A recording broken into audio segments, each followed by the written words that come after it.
Big O Show. This is the Big O Show. Yeah. Big O, we told you we ain't playing no games, man. It's just truly probably Pablo, Culture, Lord Productions.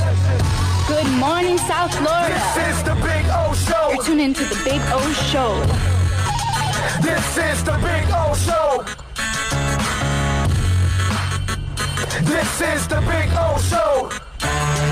Judge, you tuned in to the hottest sports radio show with Orlando, a.k.a. the Big O. He covers all the South Florida teams, from the Dolphins to the Heat, well, you know what I mean. Monday to Friday, Friday Pablo in the Big O Show. Oh, on the radio, the top's where we gonna go. Miami, that's the way we roll. Locked on the morning show, we go.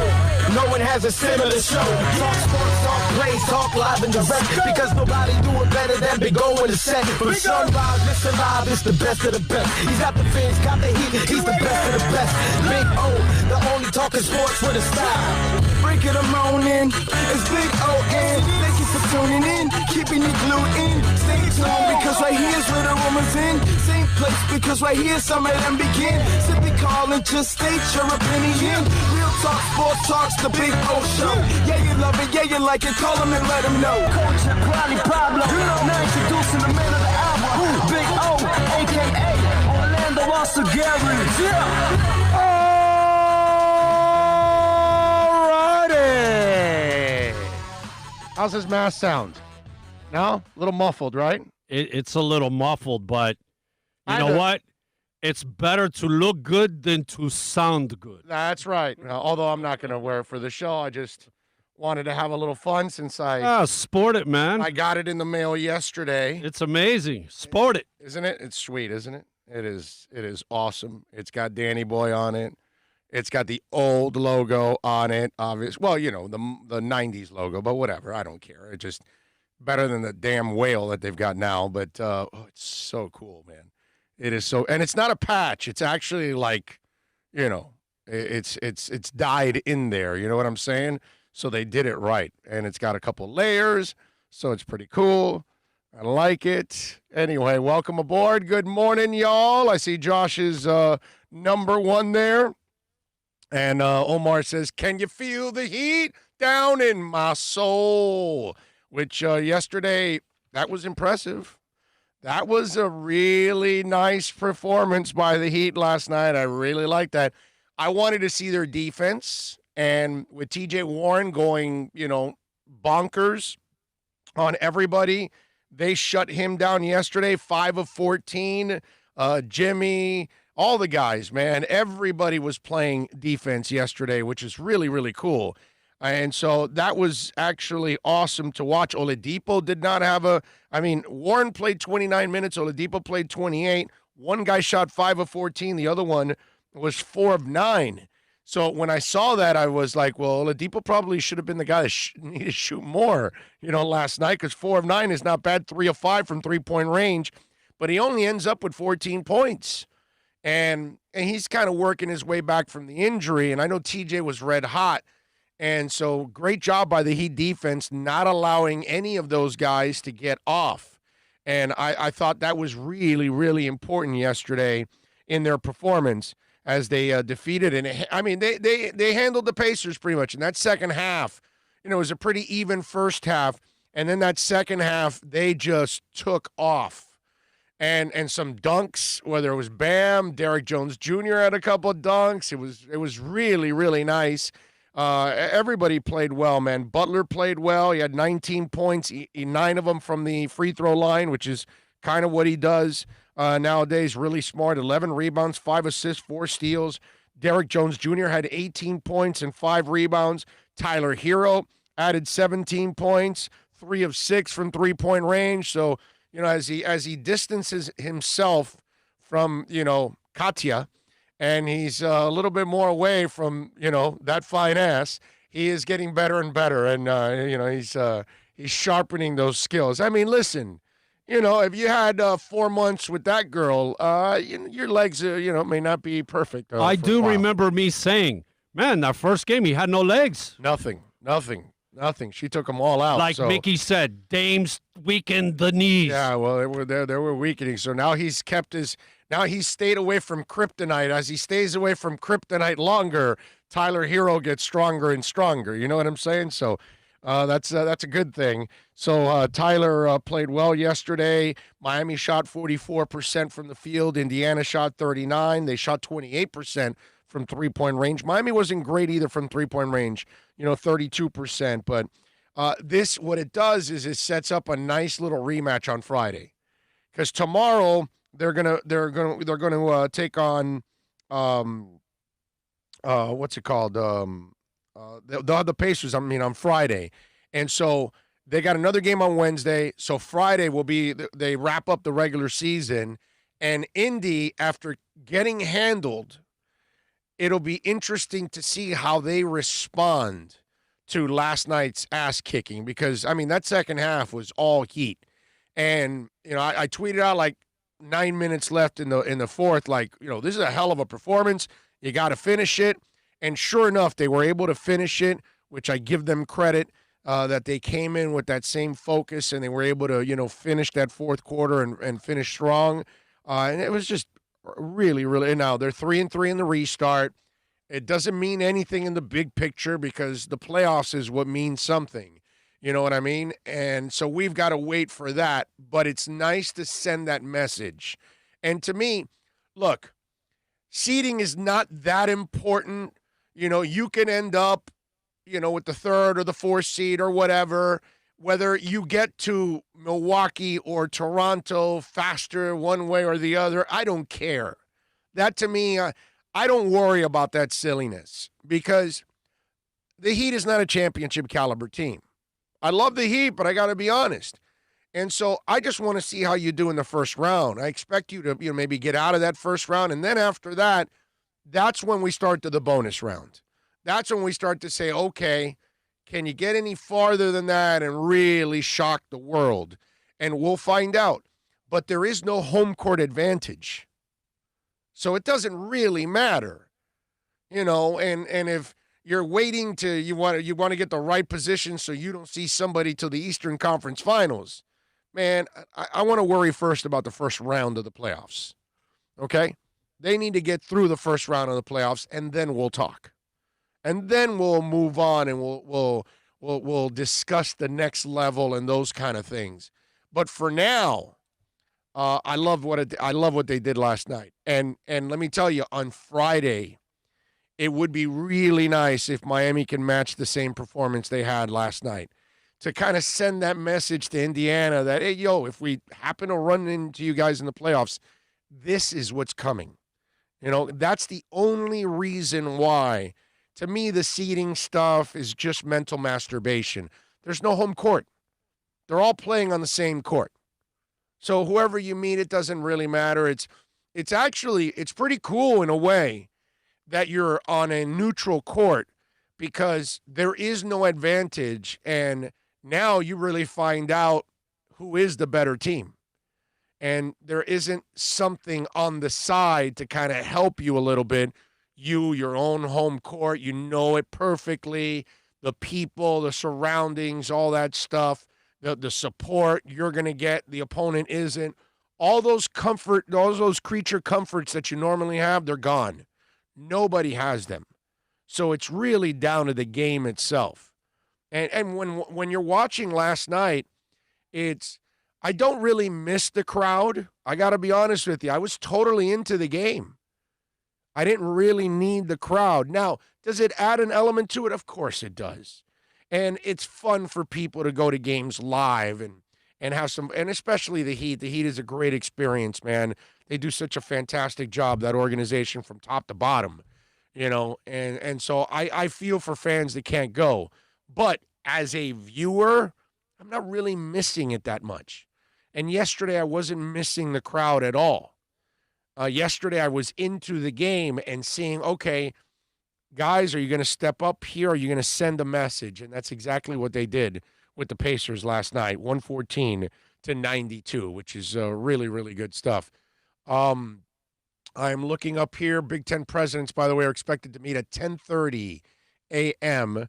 So we'll keep you updated now on what's going on throughout that meeting when it does break with the Big Ten presidents, which they're expecting, to maybe cancel the season now with the Big Ten. And it was funny to hear the different voices yesterday kind of expressing their thoughts, right? And, Bill, let's hear from the coaches yesterday, because yesterday Scott Frost, Scott Satterfield from Louisville, Ryan Day from Ohio State, Dabo from Clemson all kind of had a say on what they thought college football should do and talking about their players. Go ahead. Football tomorrow, we're throwing up a white flag and saying this can't be done. And if that's the decision that's made, we'll certainly abide by it. But let's think about our players and their health and well-being for a minute. Do we keep them here? Do we send them home? Where do they go? What do they do? What do I do with them? Some of the leadership in some of these leagues and conferences, to me, are lacking in the fact that when we set a plan, and this is what we're moving forward with, then let's stick to it until we don't need to stick to it anymore. And so that's the frustrating part. And we're playing with these 18 to 22-year-olds' minds by some of these leagues are doing this thing, this yo-yo. This is what we're going to do one day, and then 2 days later, we're going to do this right here. I mean, that's not leadership. I would say we cannot cancel the season right now. We have to, at the very least, postpone it and allow us a little bit of time to keep reevaluating everything that's going on. That's the reason why we put this schedule together, to have some flexibility. If we need to take a deep breath, let's take a deep breath. But let's do everything we can. We owe it to these kids to exhaust every single option we possibly can, and then we go from there. We all know that there's risk, and we all know there's a virus. If we cancel football, the virus isn't going to go away. And it is fully my belief that these guys are safer here than without us. And not only are they safer here, mentally, it's better for them. It's hurtful, actually. I mean, it really is. We had players this morning crying in our meetings. They're crying because they want to play. Coach, we've done everything we're supposed to do. What's this talk about these leagues?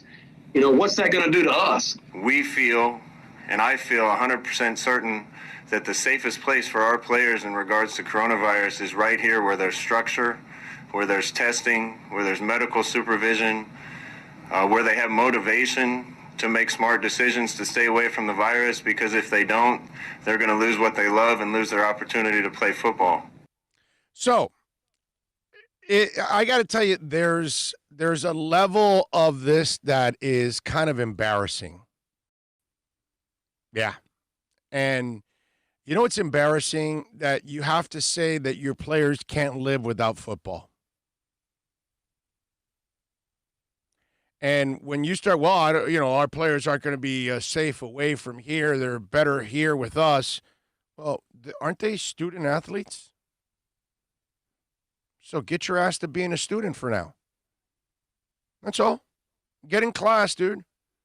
Virtual, reality, whatever it is that your school happens to be doing for the fall. I see my daughter on virtual every day. Every day. She's doing presentations, tests, work. Is she I'm sorry, is she any different than any other human being? No, actually, she's even more special because what she's studying. Well, no, but forget about that. That's not the point. I don't care if it's photography, if you're studying. It doesn't have to be medicine. It could be anything that you're studying. The bottom line is get your ass to work. That's all, dude. Get your ass to work. Oh, our student athletes will be safer with us. Okay, I get the environments, but if you are at school and you can't play football, well, study, dude. That's kind of what you're there to do also, right? Supposedly. You know what I'm saying? And it's just, again, we talked about this yesterday. They are living in fantasy land. They're not living in reality. They don't have to deal with any lawsuits. And we are now finding out the problem, right? It's an enlarged heart is the issue. And can you imagine? I mean, we've been talking about this for a while now, that we don't know the exact long-term effects of COVID. And now we're finding out that there happens to be an enlarged heart issue. Do you think universities want to have the bad PR of we made our student play and he ended up with an enlarged heart and he ended up ruining his career? Just think about that. And then they've got to deal with the lawsuit on top of all of that. No, there's no way they want to deal with that. That's why I expect, and again, you hear the coaches, but they have tunnel vision. Coaches only think about football. Players only think about football. And then it's kind of like the person that doesn't want to wear a mask, doesn't believe in COVID, all of that, until it hits him or her. It hits somebody that they love, and then they see them go through hell, and then they all of a sudden go, oh, wait a minute, this COVID thing is real. This COVID thing is real. The cold doesn't leave you with an enlarged heart. The cold does not kill as many people as it's killing now. Okay? This thing is 10, 12 times more powerful and more contagious. And clearly it's not easy to, control when you're irresponsible like we are. If we were Europe, then you can start to feel better about going back to normal again. They've got their positivity rate under 5%.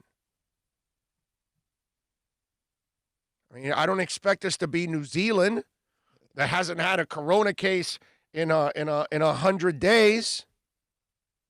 Come on, dude.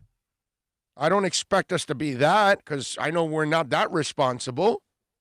I mean, hell, we allow people to riot in the streets for 3 months in this country. We're definitely kind of loose here. I mean, give me a break. Hey, yeah, no, you want to keep tearing our city apart? Go ahead, no problem. We'll let you go. Yeah, no, you're expressing yourself. Yeah. Wow. Anyway, so, it just, I don't expect us to be there, but these are major problems. Okay, and when you listen, let's play McElroy. McElroy was the former Alabama quarterback, and he does his color analyst stuff. I think SEC Network or ESPN. He does a nice job, by the way. Former Jet quarterback, if I remember correctly. On top of all of that, listen to his explanation now. First reaction is I feel terrible for the players. Your college experience is a finite 3, 4, or 5-year period. And you're talking about potentially losing one of those years and not having an opportunity to voice your opinion on the matter. Now, I completely understand. Look, sometimes you have to take into account health and safety. You have to take into account decisions that are in the best interest of the student athlete. And of course, as a football player, we're all going to want to go out and play. That's our first instinct. But man, what has been really unsettling and really troubling is that these players might, in fact, find out the fate of their careers via social media without ever having had an opportunity to voice how they feel about the situation. So that to me is troubling. So regardless of what the presidents decide, and they might very well decide today to postpone until the spring, I really hope they've taken the time to hear their student athletes out and see how they feel about the situation. I know, God, how about all those high school students that didn't have any graduation this year? Yeah, they couldn't voice their opinion either, McElroy. How about the people that lost their jobs? They couldn't voice their opinions either because the coronavirus took over. How about the people that are losing their businesses, McElroy? I'm just wondering, it's just, he makes it sound like it's the end of the world for these players. And like they're the only ones suffering disappointment at the hands of COVID-19. Like all of us haven't lost a ton of money. Like all of us aren't falling behind on bills. Like a lot of us have had to find other jobs. A lot of us can't find jobs. Our kids, and I've said this is not something I just invented. Last couple months, I felt terrible. I remember how much of a blast I had my senior year of high school. I truly, to the bottom of my core, I feel terrible for every high school student in this country that was a senior. I don't feel so bad for the sophomore. Okay? The sophomore towards the end of the year had some time off. Good for them. But the senior, your last year, prom, everything going on, man, You need to experience. That's one time. One time you get that. You never get it again. McElroy sounds like the football players are the only ones losing out. Is he wondering about the volleyball player or the golfer or the guy or woman in crew? Anybody wondering about them too? Because, a lot of sports are being eliminated also. It's not just, the football. Dude, I love football. I live, eat, and breathe the pigskin. Okay? All right? Nobody loves football more than I do. I don't believe there's many media members that love football more than I do because, and especially on radio, because if any of them were covering football, they didn't bother to go to the East-West Shrine on their own money or the Senior Bowl or the Combine or anything like that to get to know more about the sport and the people. I love football, but I do this job objectively. I have to do the job objectively. Okay? If I'm going to work for a team, then I'll wear the pom-poms and boom, boom, boom and all that, and I'll do that. That's fine. But at this moment, I don't have to do that. I have to look at it objectively. And when you hear the coaches and you hear McElroy, you hear one thing.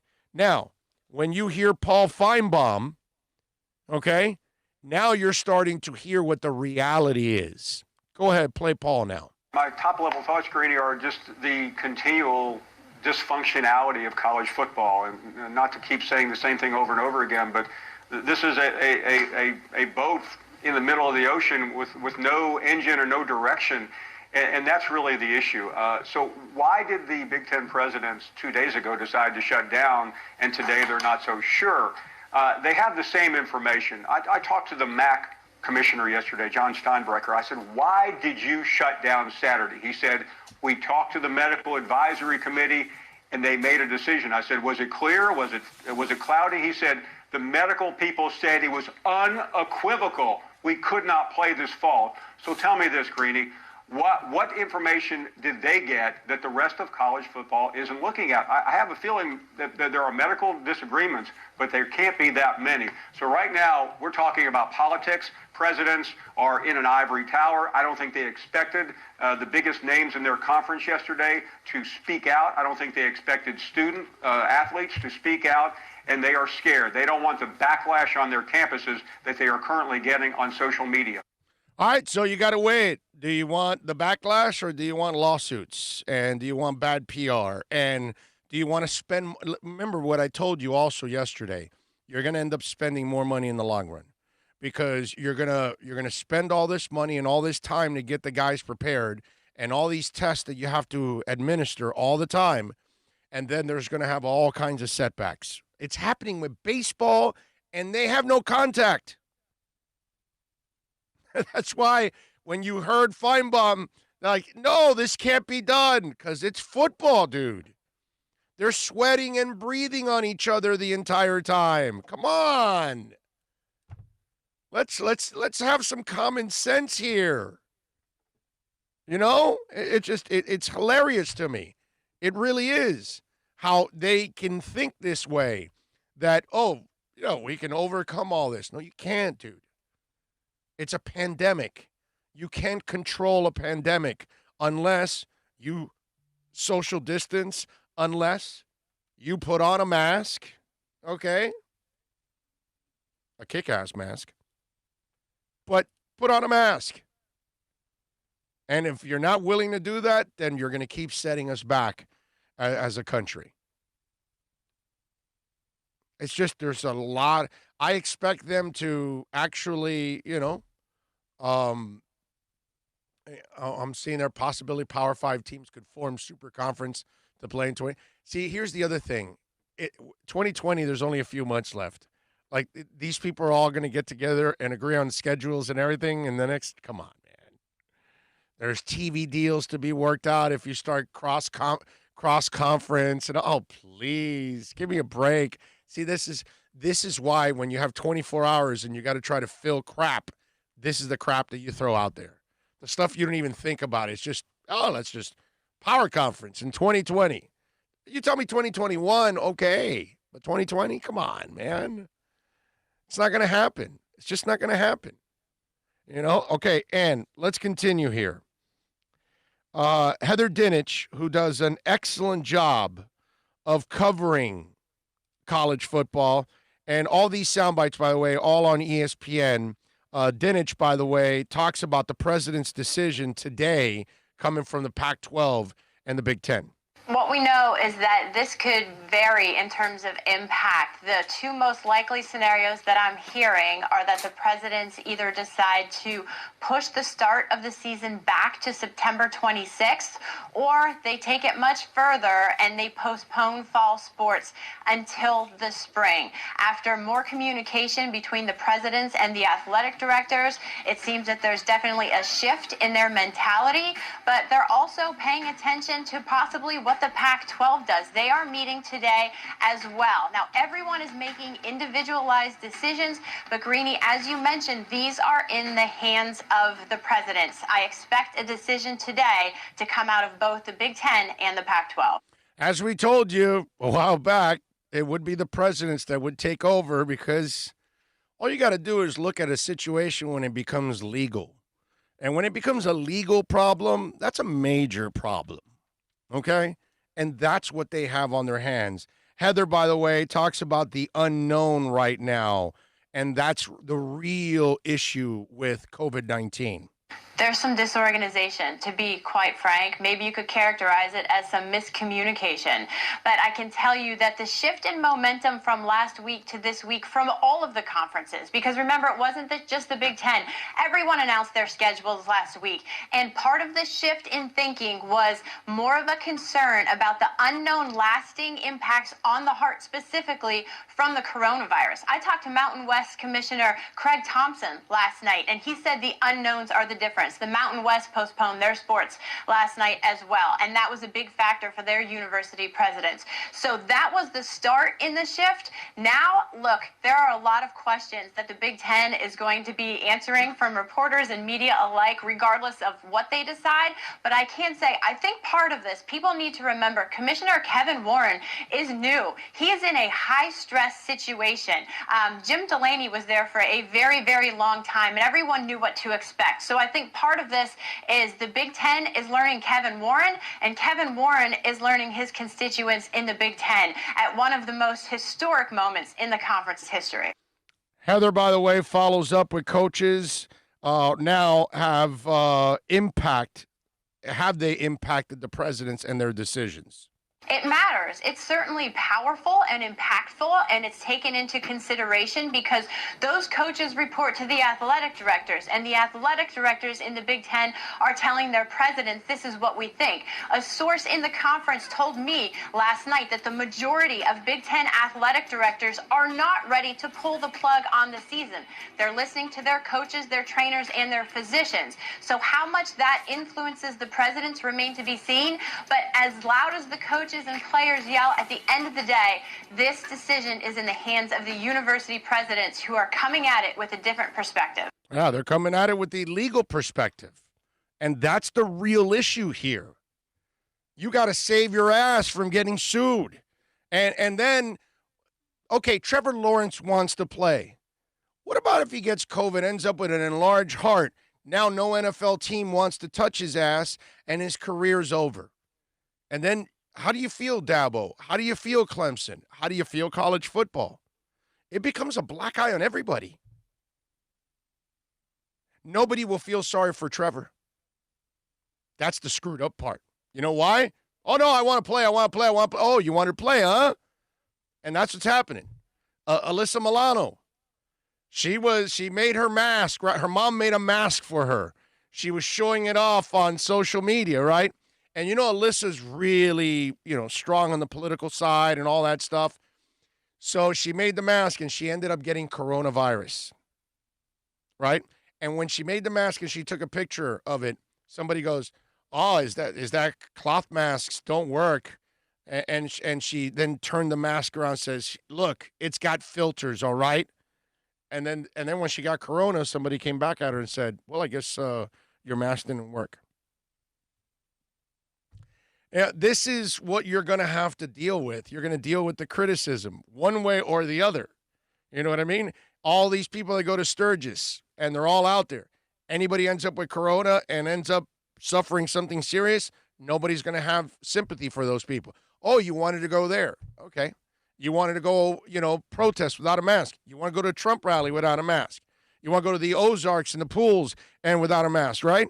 All these kind of things we're not going to feel sorry for.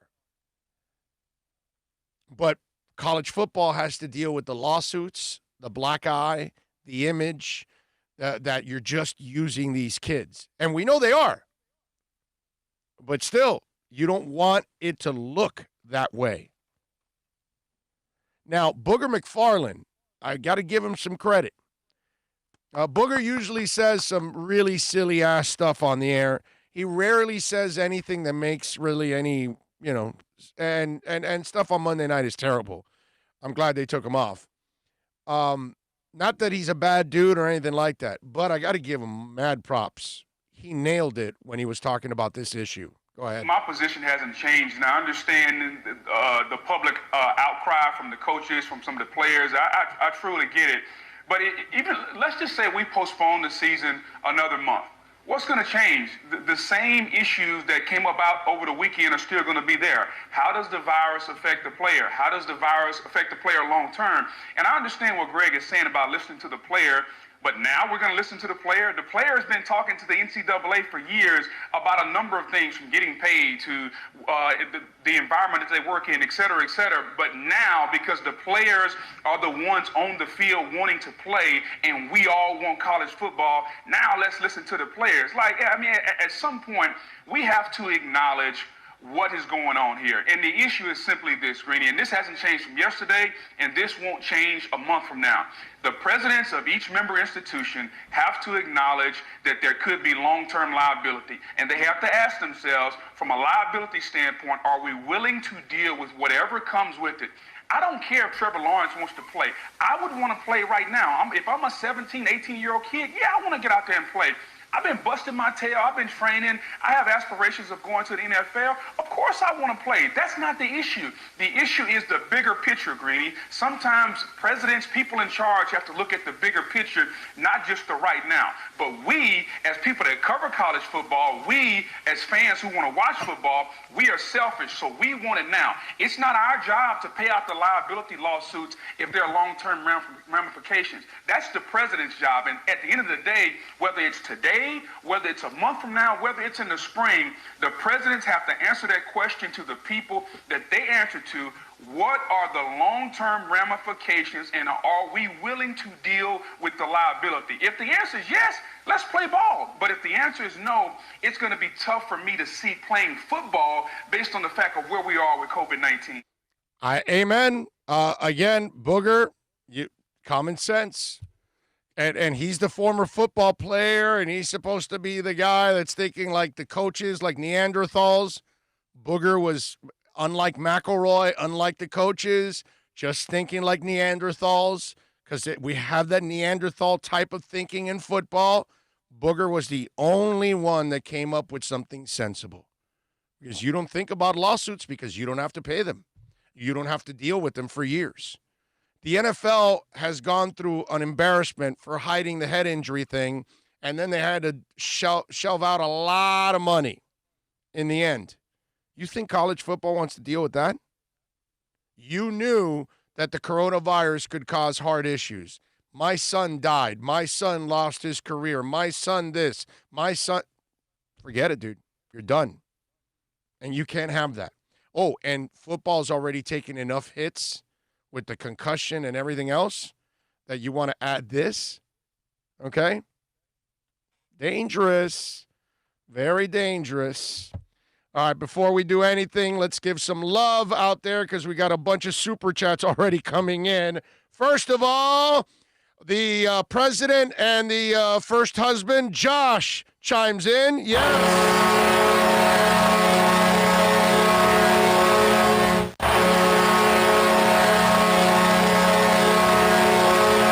I'm reading this now. Oh, and Bill, can I get a birthday shout out to my wife, Alexa, the president? Oh, I did not know the president was celebrating a birthday today. Happy birthday, Alexa. Happy birthday. I would sing the song, but you can get sued if you sing the song. I don't know if you guys know that, but we can get sued if we sing the song. So we just got to say, today is your birthday. Now they can't sue me for that.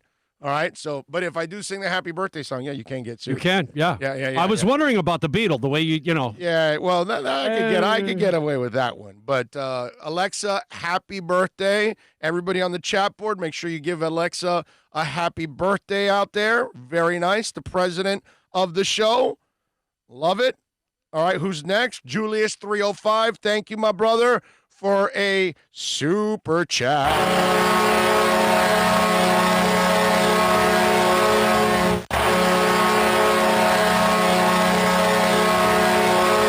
Thank you, Julius. You are a stud, my brother. Kenneth Cleveland, as always, chiming in. It says, Big O had to put the girls out of the boom boom room. They refused to put their mask on. Not only a client, but I am the president. Yes, you are, Kenneth. You are the president of the boom boom room, baby. There we go. And Super Boom Shack drops it, man. He drops another one, a big super chat.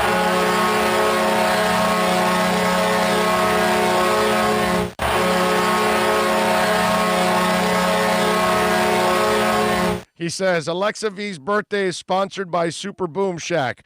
Alexa is making steaks for everybody. Yeah! All right. Medium rare for me, okay? Medium rare. Take a 1.5-inch porterhouse. Oh, medium rare. Nice.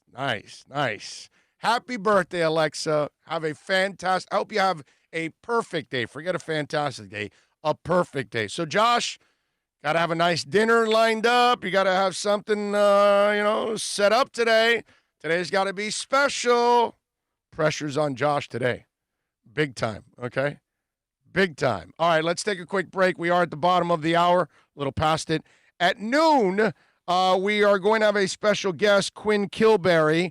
Your chance to win one hell of a prize and a giveaway from Heineken. We'll talk about that at the top of the hour. We'll come back with more. We got a bunch of things to talk about here on the program. Back with more on the Big O Show.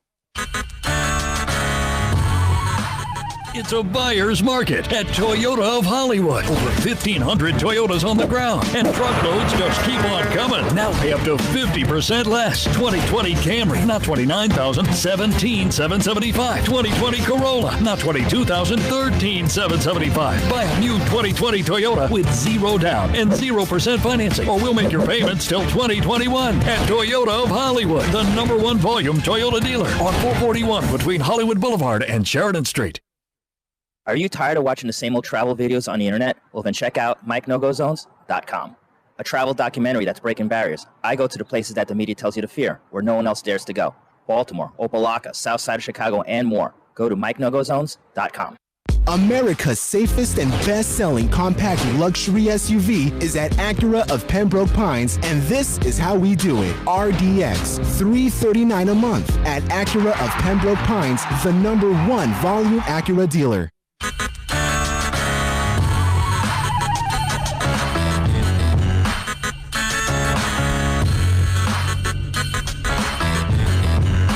This is the Big O Show.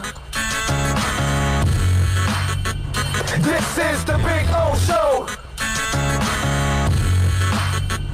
This is the Big O Show.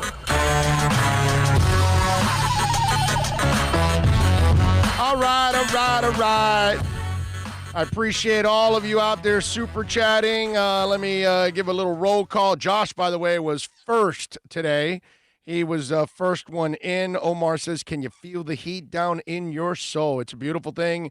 Let's see. Julius 305, Samuel Robina, John Santos says, where did you get that mask? Is that an N95 or 99? I don't think it's either one of those. But you know what I'm going to do? I'm going to get the link and I'll post it on Twitter. Okay? That's what I'll do. I'll get the picture. I'll take a picture of it. I'll post it on Twitter with the link where I bought it. So that way, if any of you want to buy the mask, I think it's only like $8. It's not really expensive or anything like that. So it was a good deal. Man, I paid like for a just plain black one, that same type of deal, $5. Right. Yeah. So to get all the to get Marino. Man, are you kidding me? And the old logo. That was the other thing. That was key, bro. Not only was it great that it had Danny Boy, but it also had the old logo, which is a beautiful thing. So I will put it up on Twitter. Raging Dolphin Maniac is in. Mark McIntyre says Russia has a vaccine. Do you believe anything the Russians would say? Rosendo says, good morning, everybody. Wishing everyone peace and good health. NorCal Dolphin says, what up, stoners? Man of 1,005 holes says, morning, great heat win. Tyler Hero is going to become a great player. NorCal says, Josh and Alexa V getting a packet next week. Happy birthday, Prez. There you go. And he's been sending out to the super chatters some stuff. Richard McLean says, good call, Big O. Looks like no college football. Hey, I'd rather be wrong, bro. Okay? I'd rather be way wrong. I'd rather you guys be calling me an idiot and a moron and a dumbass and a goofball and saying, what the hell's wrong with you? We'll do that anyway. I know, but you would have had more reason to call me a goofball. Like, you see, college football is going to go on. I'd rather have that, actually.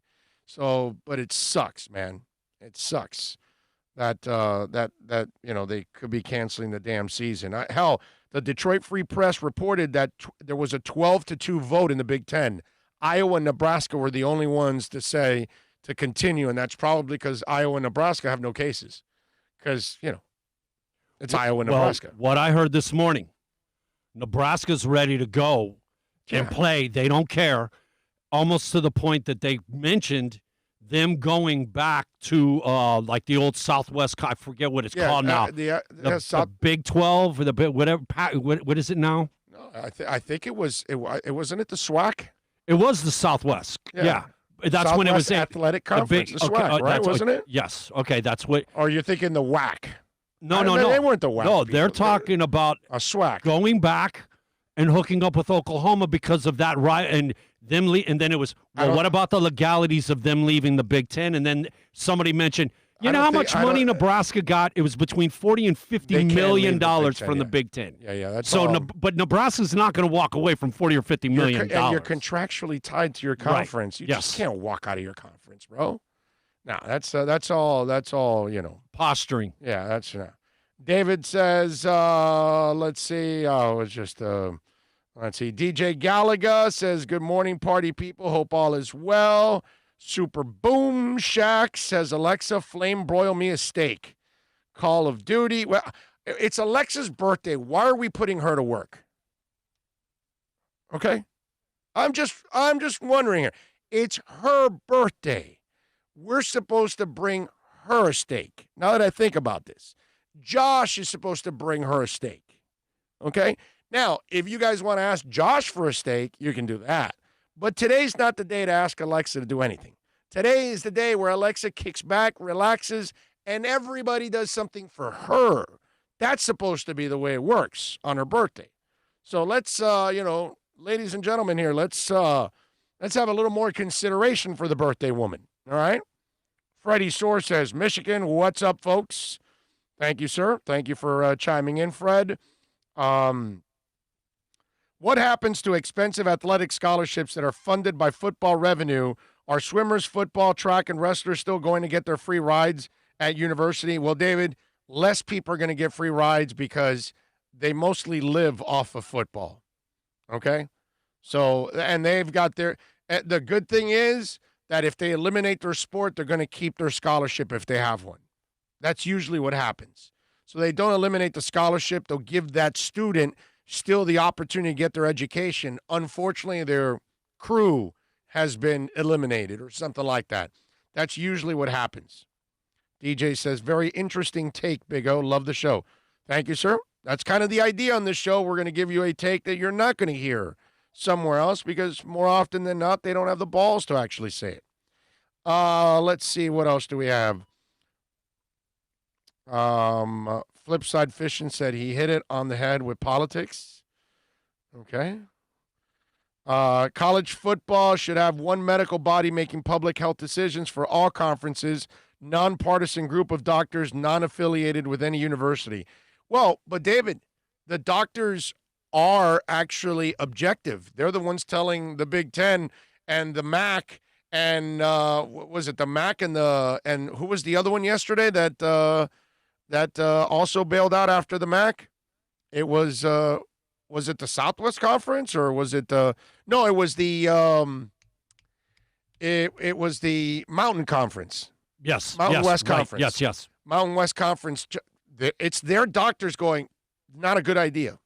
Not a good idea. This thing's going to spread like wildfire. Because that's what they're telling them. And you heard what Paul said.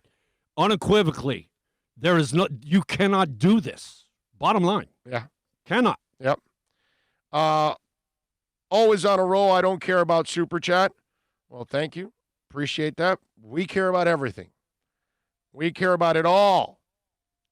Let's see. What else do we have? What do we have here? Raging Dolphin Manic. When our college switched from in-person to online studies, the lawsuit started flying. It will be 100 times worse for college athletes in sports. Very good point, right, Raging Dolphin Maniac. You are very good. Very good, sir. Just to make a note. Make that note. I don't see any flickering, man. So what we did, I think worked, bro. Yeah, well, why are you saying that at 11:46? Why don't you wait a while to say that? Why don't you wait till like 1:59? Oh, am I the announcer type? He never misses a free throw. Yes. Now you're doing the bad luck schleprock thing. Oh, wow is me. A wowsy, wowsy, woo, woo. Let's see. Alex Toledo says Jimmy Butler showed T.J. Warren again last night. He's not in his league.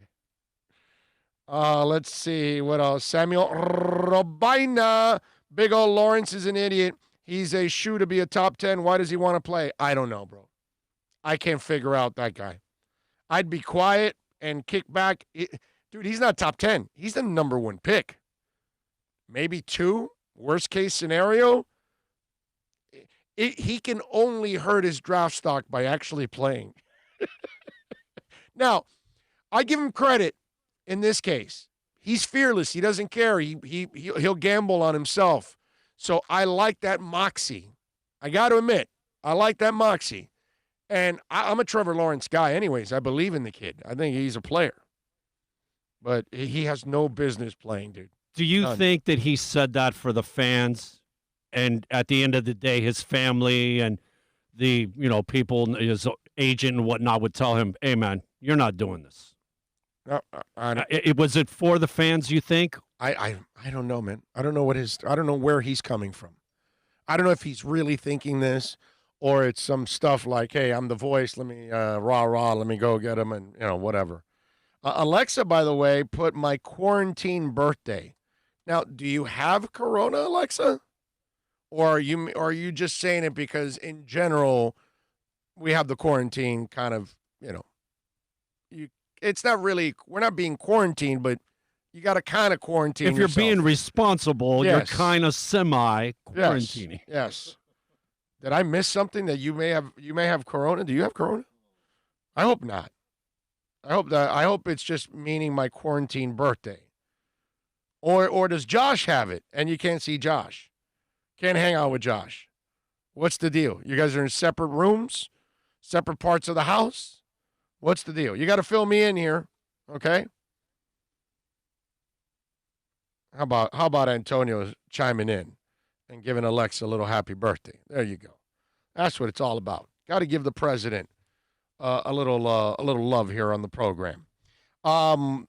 If you guys want to get in on the text line, it's really simple, 786-322-1105. If you want to get in on the program, that's 786-322-1105 if you want to get in. Big O, 1 minute and 45 seconds of golf chat today. Sweet. Young girl in Georgia made mention of John Lewis in good trouble when she was interviewed. We need more of those. Finally, N100, nice. I didn't know they existed. Have a good evening, James. Yep. I had no idea they existed either, but I got one, so screw it, And you know what? It's actually, I was thinking about it. If you're in the house cleaning and you got to deal with a lot of dust, you put it on because it's actually made for that too. For people that are in workshops and stuff like that, that there's a lot of dust. You don't want to breathe all that crap. So that's kind of why it's there. So it's pretty cool. I like it.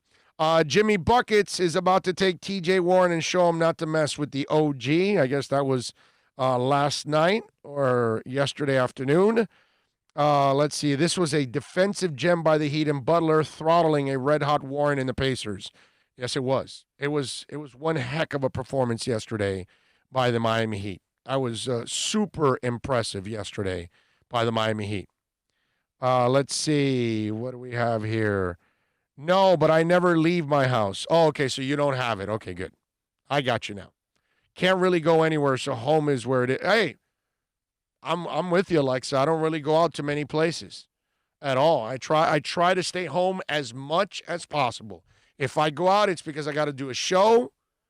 Today I'm actually going to meet with a couple people from our radio station, and we're going to do some biz.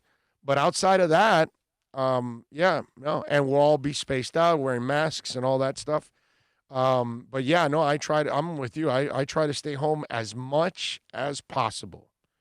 I don't want to mess with this stuff. Let's see. Romeo says, good morning, Big O. I really like your Aerosmith shirt. Oh, thank you, sir. Appreciate it. Got this one a few years back at one of their concerts. It's actually a really cool shirt, and it's hard to get a white shirt. You know what I mean? Those are so hard to find. So when I see an off color from black, I always love purchasing those kind of concert shirts. So, yes, thank you very much. Appreciate it. Super Boom Shack says, Alexa will be quarantining steaks and ribs into her belly today. That's a good birthday. Nothing better. You're quarantining and you got some steak and ribs. Go for it. Great being young in the late 70s and early 80s. No regrets. Unfortunately, drugs were a big part of it for me. Richard McLean says. Yeah, but it was still a better time, my brother. Way better than it is now. That's for sure. It's like I was talking with my wife about this. Like those people that might live in the past and they want to go back to their high school days and all that.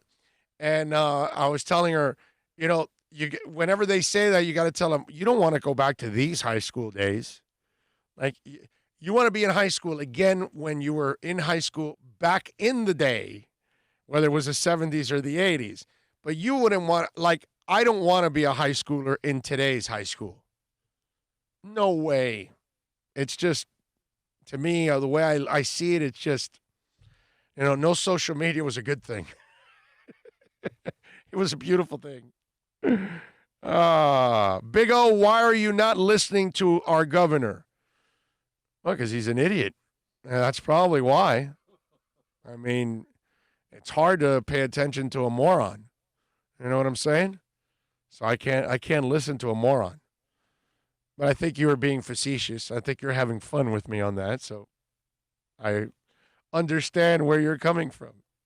All right, 786-322-1105 if you want to get in on the text line. That's 786-322-1105 if you want to get in on the program. Remember, you can reach out to us also on Twitter at Big O Show. And for those of you that want to send me a picture, an article, a video, a heavier file, or you've got a lot more to say, the email is always available, orlando@bigoradioshow.com. Okay? Do it there, and we always get it, and we respond, and all that good stuff. Okay? We can't blow up school toilets with M80s these days. No, you can't. No. And you used to get away with it, too. That was the best part. Alex Toledo says, laughing my ass out loud, why would anyone listen to DeSantis? Pipe Man Slim says, want to say something to get banned. Funniest thing ever. I don't know what that means. Do you want to get banned? Is that what it is? I don't know what the funniest thing ever would be, but you can go for it, at least. You can attempt it. Tonight we have the MLS final. I don't know how many of you are into it. I am. I wish Inter Miami was in it. But we do have a Florida team, Orlando City, is taking on Portland Timbers tonight. And Orlando City is favored by 1.5 goals. They are plus 148. Portland is plus 173. And by the way, Bill, I did say in the last game to take over 2.5. It was a 3-1 score. Okay? I'm going to keep going because the average in the tournament has been 3-point-something goals. The over and under is once again 2.5. Go over. Nani alone may have 2 goals on him by himself. Okay, Nani alone. Nani put on a show in the last game for Orlando last week. So again, over and unders 2.5. Go with the over. There'll be 3 or more goals in this game for sure. Okay, so if you can still get 2.5, take the over. Trust me, I think you've made a lot of money just on soccer alone. If you've gone with my suggestions, you have been making money on the MLS front. NBA is always up and down, but the MLS I've actually been pretty much on target overall. All I can think of right now is the scene in Bad News Bears 2. Wow, okay, you remember scenes from Bad News Bears 2, where they want to shut the game down early at the Astrodome, and the Astro players say, man, let the kids play ball. I think it's let them play. Let them play, and the chant starts all over, and I'm a loser, too, with you, because I'm actually remembering that scene from Bad News Bears 2. What's the little blonde kid running around? Tanner? Right? Tanner. Dang, good job. Yeah. Tanner. Breaking a Bad News Bears 2 in breaking training. Wow. That's right, baby. At the Houston Astrodome. I remember that one. Yes, that's sad that I remember it, but what can I tell you? I'm pathetic. Okay? Now, Bad News Bears goes to Japan. Let's just leave that where it's at, okay? All right? There's Fonzie ready to jump a shark. Yeah, we don't really need to go there. That was that's the one with Tony Curtis, right? If I'm correct. That's the one with Tony Curtis. And the one with breaking training, I believe he just passed away in the last year or two. I forgot his name, the one that played the Walter coach. Matthau? No, dude, no. Walter Matthau passed away several years ago. I'm talking about in Bad News Bears breaking training. The coach is not Walter Matthau. No, Walter's for the original. That's No, it's the guy with the salt and pepper hair and the light eyes. Yep. I believe he passed away in the last year or two. Just passed away recently. And obviously Tony Curtis was breaking training, in Japan, and he passed away several years ago. I think I'm correct. I made a few bad choices in my high school years, LOL. Thank goodness phones weren't smart then. Oh, man, that's what I'm telling you. It's fantastic. The times we grew up in, way better than now. That's not even close. Cops were at least more, they tolerated more back in the day than they do now. You know what I'm saying? Which, it is what it is. But then again, I think kids are worse now than we were, actually. That's, I hate to say it, but I think that's the truth, unfortunately. I think they're way worse now than we were. You always had your delinquents, but it wasn't nearly as common as it is nowadays. All right, let's take a break. When we come back on the other side, Quinn Kilberry is going to join us. We're going to talk a little Heineken. Great promotion going on. You want to win a cooler, a chair, like a stadium chair, all kinds of killer prizes. We'll talk a little Heineken next.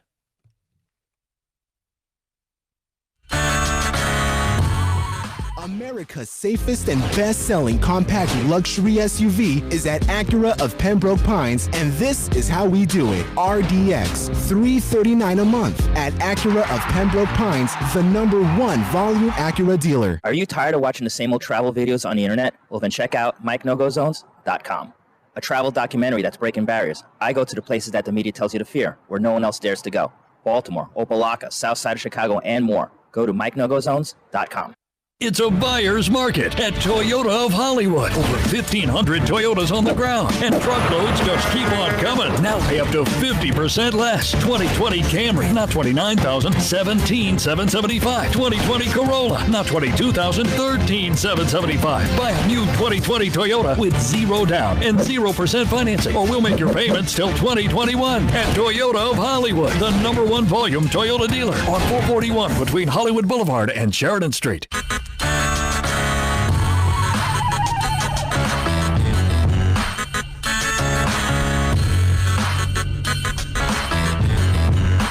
This is the Big O Show. This is the Big O Show. This is the Big O Show.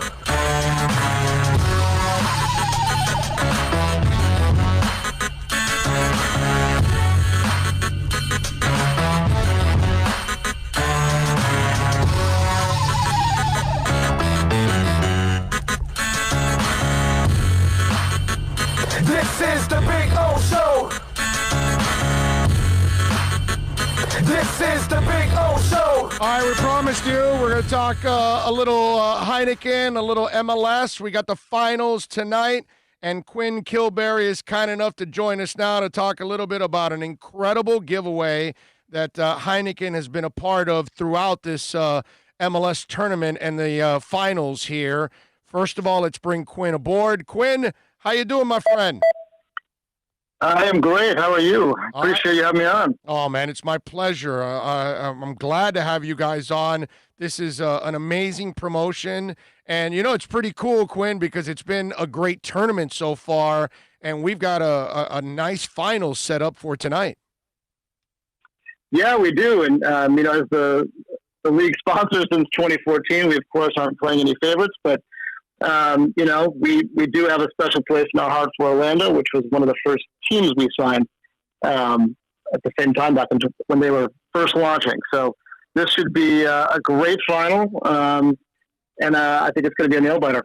Yeah, and you know what? It's a great moment for Orlando because they've been kind of trying to break through that threshold and get to the playoffs, and they haven't gotten to the playoffs, and obviously the season will follow now. But if they're able to win this tournament, this is kind of a watershed moment for that franchise. And since they've built everything up from the USL days, it's such a great story.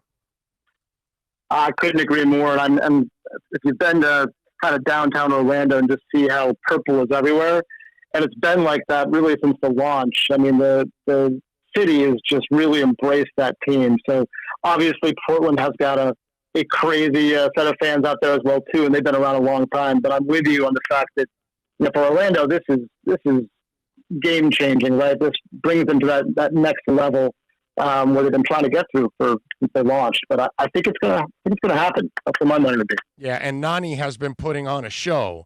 So that's in the last game. That second goal was just absolutely majestic, man. It was a lot of fun. And I got to tell you, Quinn, Heineken came up with a really creative giveaway for this tournament, and I thought it was a really cool idea on your part.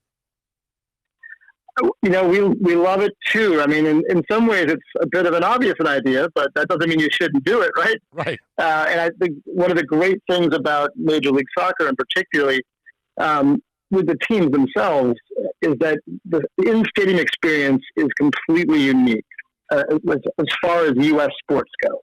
Right? Like, it's not the biggest sport in the U.S. right now, but you tell me a game you'd rather go to than an MLS game. Like, it's just the passion of the fans, the singing, the chants, the tifos. Like, it's just a totally different environment. And fans miss it, right? They miss it. It's wonderful to be able to watch it on TV. As a lot of fans have been. But, man, you know, the real diehard fans have missed the experience. So what we wanted to do was provide them a way to get a bit of that stadium experience at home with our Stadium in a Box promotion, which is fun, right? You know, you have the chance to win an authentic stadium chair from your favorite team, you know, your favorite stadium food from your favorite team, and, of course, a custom Heineken 0.0 beverage fridge to put all your Heineken 00s and, of course, your Heineken full alcohol as well, too. we're excited about it. It's been a lot of fun, a lot of excitement, and we're glad to give a little bit something back to the fans. Yeah, no, I'm with you. And listen, when you talk about going to an MLS game, and Portland's playing tonight, that's on my bucket list. Now, now that we have a team here in South Florida and we've got our Inter, when Inter in the, not this year, obviously, but maybe in 2021 or 2022, when they go to Portland, I want to go to a game in Portland because that is, the passion you're talking about. We see it in Seattle. We see it with LAFC. We see it with Orlando, Atlanta. I mean, there's so many great places now that there is incredible passion for this sport. And I've been following and covering it for 30 years. And I've been telling people it's coming, it's coming, it's coming. It's nice to see that it's finally here. Absolutely. I mean, you're right about Portland. Like the march to the stadium is a special experience. And, we're hopeful that that same atmosphere is going to kick in down in Miami, too, with Inter. We're the first partner to sign on. We believe the great ownership they have there. They've got some great young players signed up. And obviously Miami is it's just a perfect location for some great soccer. So I think you're going to see it at home. You're going to get the chance to go do it in Portland and Atlanta, and LAFC, but I think it's going to come to Miami as well too. I think it's going to be an amazing team, and the environment's going to be dynamic. And folks, if you want to take advantage of this and sign up, because tonight's the final night, and Heineken's got this incredible giveaway, and Quinn Kilberry joining us. Quinn, explain how our listeners can take part in this and sign up for what could be your own Inter Miami chair at home. Yeah, it's during the finals of the MLS's back tournament, and then follow the prompts from there. Twitter will tell you what to do. But yeah, there's a chance to win a stay in the box experience for every team. So every fan from every team has a shot here. It's a beautiful thing. So this is a great opportunity for you guys. And again, the deadline is midnight tonight? Am I correct? Midnight Eastern, or is it 3 a.m. since we're going West Coast? How do we do it? It is 11:59 p.m. Eastern. Okay. Yeah, you got to sneak it in there. That's the one. Okay, I got to make sure. So you guys have till 11:59 tonight. So what are you expecting tonight? What kind of a game are you expecting? Because I think we're going to get several goals in this game. I'm with you on that. I think the players are going to. The talent is there, the skill level is there, and I think that there's going to be a want with the players to score some goals here. Like, I don't think you're going to see a 0-0 going into the penalty kicks here. I think you're going to see 3-2, 4-3 type game. Yeah. And I'm not going to say who I want, but, go Florida. I'll just say Florida as a state. Hey, the only 0-0 we want to see is the one in your hand. That's a Heineken 0.0. Exactly. Am I right? Yeah, exactly. It's, any kind of Heineken is fine with me, but if you're looking for a beer without alcohol that tastes just like beer, you can't go wrong with Heineken 0-0, and we do not need 0-0 tonight in the game. I'm with you. Let's get some goals tonight. I think it's happening. And by the way, I've been drinking the 0-0 the last couple of weeks, and I had not tried it. Damn, it's smooth, and it tastes exactly like the real thing. I mean, it's awesome. It's amazing, isn't it? Yeah, it's crazy how it's smooth. It tastes delicious. It just feels like you're having a regular Heineken. It's awesome. They did your scientists, your mixologists, whatever we got to call those guys or women, they did a phenomenal job. Brewmaster, man. It's a brewmaster. Yeah, brewmaster. Took them a decade to get it right, but there's been non-alcoholic beer for a long time, right? But it just didn't taste like beer. So it doesn't mean it was good or bad. It just means if you were looking for a beer with a different experience, that this tastes like beer. And I'm continuing to be shocked by it. I can't tell the difference. Like, we have just having fun around the office with blind taste tests, and it's very, very, very difficult to get it right. Yeah, which is a good thing, because there are times when I want a beer, but I don't want the alcohol, and now you can do it. Yeah, that's what I was telling my wife. I can get fooled by a regular Heineken and a 0.0, and I just, it was just one of those things that I kept drinking, going, man, are you sure I'm not going to get a buzz here? Because if I have a couple of these, you know what I mean? It just tasted the same way. So let me ask you, what was the inspiration? Because it took years. So obviously there was inspiration and dedication behind this thing. Yeah, I mean, there's a couple points behind that. One was, there's always been a market for it, but it wasn't as big as it was in the past few years for sure. But if you're going to put the Heineken name on it, right? Heineken's still a family-owned company, right? So they're really, really selective about any kind of product that goes out with a Heineken name on it. So if you're going to do it right. But what's really changed in the last couple of years, both globally and not particularly in the U.S., is just the willingness and openness to drink non-alcoholic beers and or cocktails. But in general, you've got people who are looking for ways to drink more of their favorite alcoholic beverage without the alcohol, which in the past just felt weird, right? It was just felt weird, but it's not where the world is today. I mean, particularly with, some of the younger millennials and the older Gen Z, and then candidly, people like me, I've got two daughters, 10 and 11. I love beer, but I need my brain, to be fully operational sometimes. Amen. And so this gives the same kind of like refreshment and relaxation that a full alcohol beer would get with the same great taste. So it's just a special moment in time, and I'm glad that we've been able to provide a product that can be there. And it's growing like crazy, and it's not going away, and that's exciting for us. Well, Quinn, I'll give you an example. Tonight I'll sit and watch the game and have a couple, but I have a radio show to do tomorrow, so I got to talk 3-4 straight hours. I can't be drinking alcohol the night before, man. You know what I mean? And so for me, the 0.0 is a beautiful thing because I get that beer feeling, and yet I'm not drinking the alcohol, and I feel good about it. And then when I wake up the next day, it's not affecting me whatsoever. And I'm not dealing with any kind of a buzz or hangover or whatever. And, it's just, during the week, you got to do something responsible, but you still want to enjoy that taste. A 0.0 will do it, man. We'll get it done. It's a beautiful thing. It really is. I couldn't have said it better myself. Yeah, it's just honestly, it's just another option, another way to enjoy a nice cold beer. So it's up to everyone how they want to do it, but that's it's good to have options on how to enjoy a nice, refreshing cold beer, and now you can do it. That's right. And folks, for your chance to win Heineken 0.0 Stadium Inbox, fans ages 21 plus simply post how they cheer from home on Twitter, tagging at Heineken_US using the hashtags cheer from home and hashtag promo during the finals of the MLS back tournament tonight, folks. And the Stadium Inbox sweepstake is valid from 11 a.m. Eastern, July 29th through 11:59 p.m. Eastern, August 11th, which is today, folks. And there is only one Heineken 0.0 Stadium Inbox for each market, so supplies are extremely limited. For more information, visit www.HeinekenCheersFromHome.com. And that way you can sign up. Good luck to everybody out there. Quinn, thank you for taking some time, my brother. Enjoy the game tonight. Enjoy Nani putting on a show, and let's hope for a great game. That's what we really want, is a great game and a cold Heineken 0.0.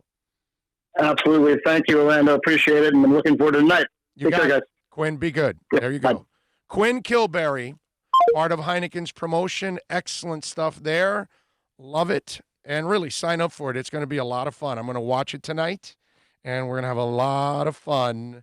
And remember, over 2.5. I have not misled you on that. I think you've won pretty much every one I've told you. Go over. Why? Because I've noticed that it's over 3. Almost every game, pretty much, on average, is over 3. So go for it because, I think Nani alone will put 2. All you need is somebody else from either team to put another goal in, and you're home free, and you're set. So good stuff by Quinn Kilberry joining us there. Did you sign up already there, Jerky? Because, you didn't. Have you signed up for the Heineken giveaway yet? No, because I'm looking at myself as like employee. Right. So you don't do that. Right. Okay. Well, no, you can. You're not an employee. You can. You can. I can't, but you can. I don't want to get into it. I can't. I'm part of the promotion. I don't want to hear inside job. Oh, that's true. That's true. You might. Not that, I mean, well, you might tweet it out like, hey, look at you know how cool it would be to have an Inter Miami seat in your house? That's awesome. Okay? And then you get a Heineken cooler too, so you can load it up however you want. Are you kidding me? That's a lot of fun right there. All right, 786-322-1105. That's 786-322-1105 if you want to get in on the program. DJ Gallagher says, that was a clinic on how to promote on air. Okay. No problem. Well, thank you, DJ. That's what we're trying to do is promote and support and grow the show. So there you go. Let's see what else. I'm a yellow jacket drinker. Okay. There you go. Agree, but I enjoy a Cohiba cigar from Cuba. We can thank the Cubans for cigars and financing our independence in the revolution. True story. When Kennedy told his press secretary he wanted 1,000 cigars from Cuba, his secretary gave him 1,200. Afterwards, Kennedy signed the embargo between the U.S. and Cuba. You want a fun fact? Go to the Corona Cigar Company in Orlando, okay?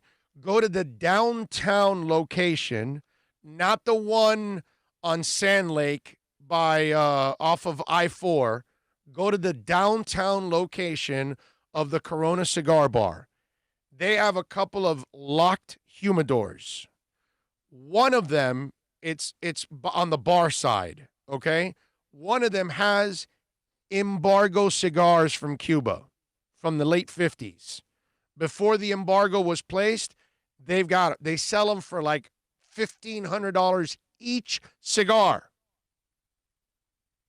Now, I don't know what a cigar tastes like after it's been sitting there for 60 years, but I'm just telling you, they have them there, and you have to pay like $1,500, $2,000 for the cigar. Because I'm sure they're still there, because they're always there. Every year I go for the East-West Shrine, I stop in, I would go check it out, and you know, now the East-West is in Tampa, so I moved over. But I went to Corona a couple of years back, and it was still there. And they had plenty, because nobody buys those cigars. I mean, give me a break, dude. You know what I mean? But if you ever want to see a pre-embargo Cuban cigar, they actually have them at the Corona Cigar Factory in Orlando. I don't know anywhere else that has them in the world, but I know that the Corona Cigar Factory has them. And you can go check it out. And if you happen to have the money and you're crazy enough to spend that kind of money, knock yourself out, man. Always right. I buy my cigars there, and they have Cuban pre-embargo cigars and rum. Yep. I mean, why would I lie about that? I'm a brutally honest guy. I buy cigars for the leaf. Oh, I see what you're doing there. Okay. I never understand that for you guys out there. You roll your weed with a cigar leaf. You're not supposed to inhale cigars. You know that, right? Like, I never understand that. Like, I get that. What's that called that you guys do, and ladies, I guess, when you roll a joint with it's a blunt. A blunt, yes. And you know what I've never understood? You spend all this money on this quality stuff that has this flavor, and then I'm going to put it in a grape wrapper. Right. Oh. I want to smack you. Yeah. Yeah, that's right. They do buy the Swisher Sweets and all that stuff to wrap it Besides in. The fact, then you come with, hey, you're not supposed to inhale that. Hello. Yeah. I just never understood that. It's like, wow, you guys make Cheech and Chong look smart. You know, it just... Here, from Ted, you have gorilla panic. You're inhaling tobacco. You're taking the taste away from the weed by putting tobacco around it, and then you put the flavored tobacco wrap on it. Oh, God, it's weird. I don't know why you people do that to yourselves. Back when I used to smoke, okay, and it was, hey, let me vape, Okay? Right. Go to vape. So I go to the shop, and, of course, everybody's all flavors and this and that, and the guy's like, what flavor do you want? I go, Marlboro Lights, bro. When I smoke, if I'm going to smoke, I want to taste a cigarette, dude. Right. Do you have Marlboro Light? Yeah. And they were no. Yeah. But we have regular and we have light. I'm like, well, then I guess give me your light.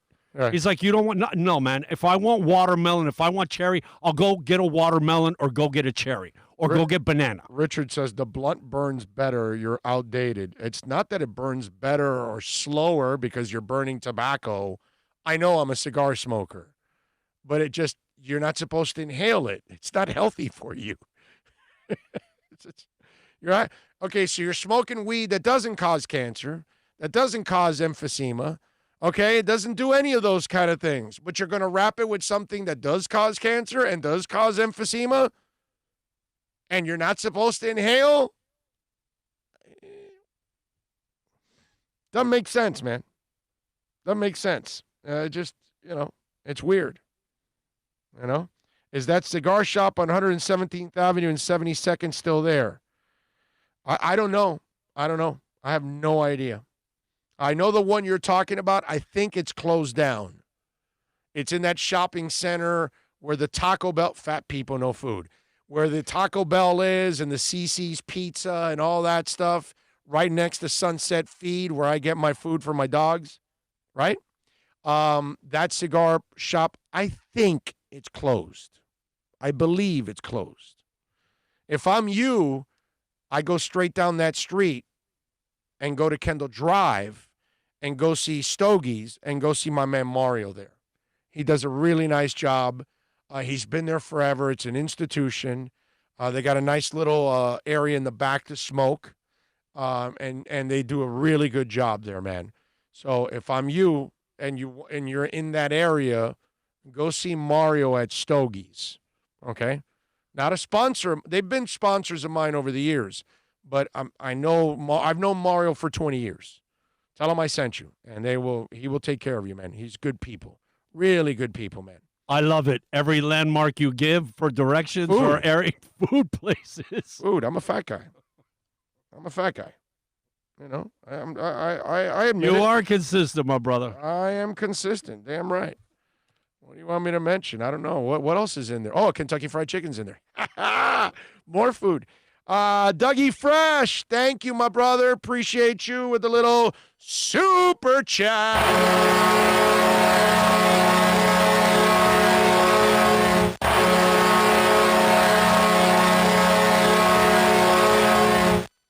I have deadlines today and wasn't stopping for Jack. Well, that was until you were talking about the Bad News Bears. Go to Japan. What's next? Rockford Files? Love it. I love it. Super Boom Shack says, I love getting a cigar rolled in Ybor City and watching the roosters and chicken running around. That I'm with you. I got no problem with a regular cigar. There you go. I just don't understand the blunt thing for the people that like to smoke the other stuff. That's the part I don't understand. It's like, you're not supposed to inhale that thing, right? Not good for you, man. My favorite cigar. Be a little bit more healthy. All time. Those little whiff. Yes. Romeo and Julietas. Yes. They come in the box. It's like four. Man, you know what it reminds me of? The way a Hershey Kiss or a Pony Coke in the bottle. All right. Little miniature packed with flavor, man. Amazing. I got you. Love those Romeo and Juliet. Makes sense. Oh. Makes sense. All right. 786-322-1105. If you want to get in on the program, that's 786-322-1105. If you want to get in on the show, you can also reach out to us on Twitter. That's at Big O Show. Remember how we talked about Logan Ryan for the Miami Dolphins? And it was a guy that was a target that possibly they could add. And he's a good player. There's no doubt about it. But I think we now found out why he is still a free agent and nobody has signed Logan Ryan. Anybody know? He looks at himself as a safety, not a corner. And remember, the report is that he wants somewhere in the $10 million range. So safeties don't normally get a lot of money. And he, by the way, has not played put it this way, he played 855 snaps at slot corner. He's played, including playoffs. He's played 243 at wide corner. He's played 180 in the box and 22 at free safety. So he doesn't have a ton of film at free safety. He has some film at strong safety, but it's mostly all corner. So you're asking for $10 million. You are a good player, but are we sure you're going to be as good a corner as you are a safety? You're going to be as good a safety as you are a corner. And so now you're asking GMs to kind of forecast this. And maybe he doesn't want to play corner as much now that he's getting into the latter half of his career. I don't know what the method behind the madness is.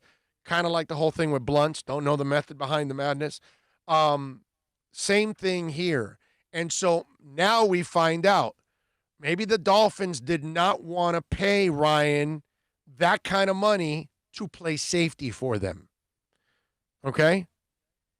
Now, they do like their safeties to have cover skills, so it kind of fits what they want, but maybe they didn't want to pay the kind of money that he wants at this point in time.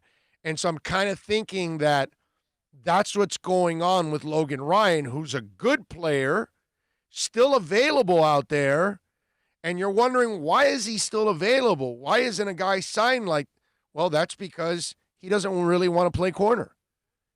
So he sent out his agent, he had his agent send out, a letter to all the teams that if you're interested in him, you're interested in him as a safety, not a corner. So now you have your answer on maybe why the Dolphins did not actually spend money on Logan Ryan. Because remember, we talked about him. He was one of those guys. And when I saw that, I was like, damn. So that's the deal now. And there's no way the Dolphins are going to pay. Not a lot of teams are going to pay that kind of money for safety unless you're convinced he can be a stud safety and you're a safety away from a title. Like, that's your weakness in your secondary. And you got to have it in order to complete your defense and make a run. Then I understand you're doing it. But the Dolphins are rebuilding, and he's not a young player. He's a veteran player already at this point. So now it kind of, you start to see the method behind the madness. Now you start to see why he's available and why the Dolphins may not have gone for him. And not just the Dolphins. Why nobody has signed the guy. And at this point, I got to tell you, it's pretty ballsy on his part because he's a good player.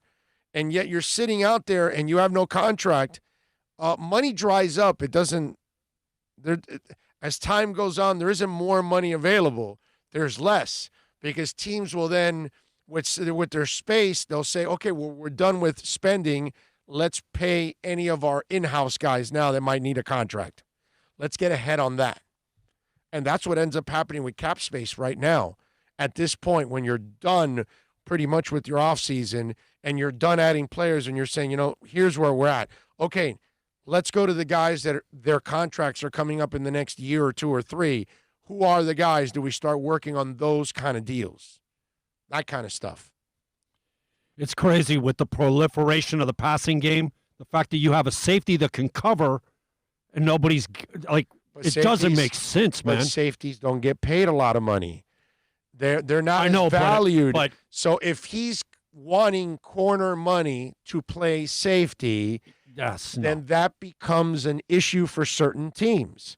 And if here's the thing, you're now telling the Dolphins, think about this. You're now telling the Dolphins, no, I'm a safety. You can't tell the Dolphins that. They move safeties to corner and corners to safeties and linebackers, and they move. They could put you wherever they want because that's how they want to be. They don't want to be penciled into anything. They want to have different looks and all. So they need players that are willing to be flexible. You don't sound like much of a team player, man, because I was taught you go where you best can help the team. That's what you do. Why isn't Minka here? Exactly. He didn't want to be a team player. But then he changed his mind. Right. No. And then he changed his mind again. Yeah. And then he changes. He's a diva now. That's what we've come to learn from that guy. So there you go. It's kind of like, remember the Antonio Brown thing? When the receivers opted out, you had a couple of silly Dolphin fans let's go get Antonio Brown. And it's like, dude, Brian Flores is your coach. You understand that? Like, discipline, like dedication, like no buffoonery. That guy's not going to put up with that stuff. Okay? He's not. So why would he want Antonio Brown? Why would he want Odell Beckham with a watch on the field? Silly Dolphin fans come up with that kind of stuff. Like, you don't look at what's going on. Now the Logan Ryan thing, when I saw that story, I go, okay, now I understand it. Now I get everything. Now I know the Dolphins probably don't want to spend that kind of money at safety for a player in the back half of his career. And they also don't want a guy that says, no, I'm only a safety. Well, wait a minute, bro. We might need you at nickel or dime at the moment because they're spreading us out. And you've got better cover skills. We want to move you over. No, I'm a safety. Oh, well, then screw you. So now you have your answer. Now we have the whole story with Logan Ryan. Okay? So there you go, Dolphin fans. All right, let's take a quick break. Toyota of Hollywood, by the way, Steve Ostrov and company, Herbie Lopez, Gary Thompson, great people out there, Azric Smith, Lori Rodriguez, Joel Rubio, DJ Etch, the financing manager. He is a good dude. Go out there, man. Great people. If you're looking to buy or lease a vehicle, they've got certified pre-owned, all kinds of stuff, man. I'm telling you, get on down there, 1841 North State Road 7. They've got over 1,500 cars and trucks, so the selection is second to none, folks. Get on down there. Tell them Big O sent you. Always very important whenever you use and go visit any of our sponsors that you mention our name and our show, and they will take care of you, man, at Toyota of Hollywood. Are you tired of watching the same old travel videos on the internet? Well, then check out MikeNoGoZones.com, a travel documentary that's breaking barriers. I go to the places that the media tells you to fear, where no one else dares to go. Baltimore, Opelika, South Side of Chicago, and more. Go to MikeNoGoZones.com. America's safest and best-selling compact luxury SUV is at Acura of Pembroke Pines, and this is how we do it. RDX, $339 a month at Acura of Pembroke Pines, the #1 volume Acura dealer. It's a buyer's market at Toyota of Hollywood. Over 1,500 Toyotas on the ground, and truckloads just keep on coming. Now pay up to 50% less. 2020 Camry, not $29,000, $17,775. 2020 Corolla, not $22,000, $13,775. Buy a new 2020 Toyota with 0 down and 0% financing, or we'll make your payments till 2021. At Toyota of Hollywood, the #1 volume Toyota dealer on 441 between Hollywood Boulevard and Sheridan Street.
All right. We're back.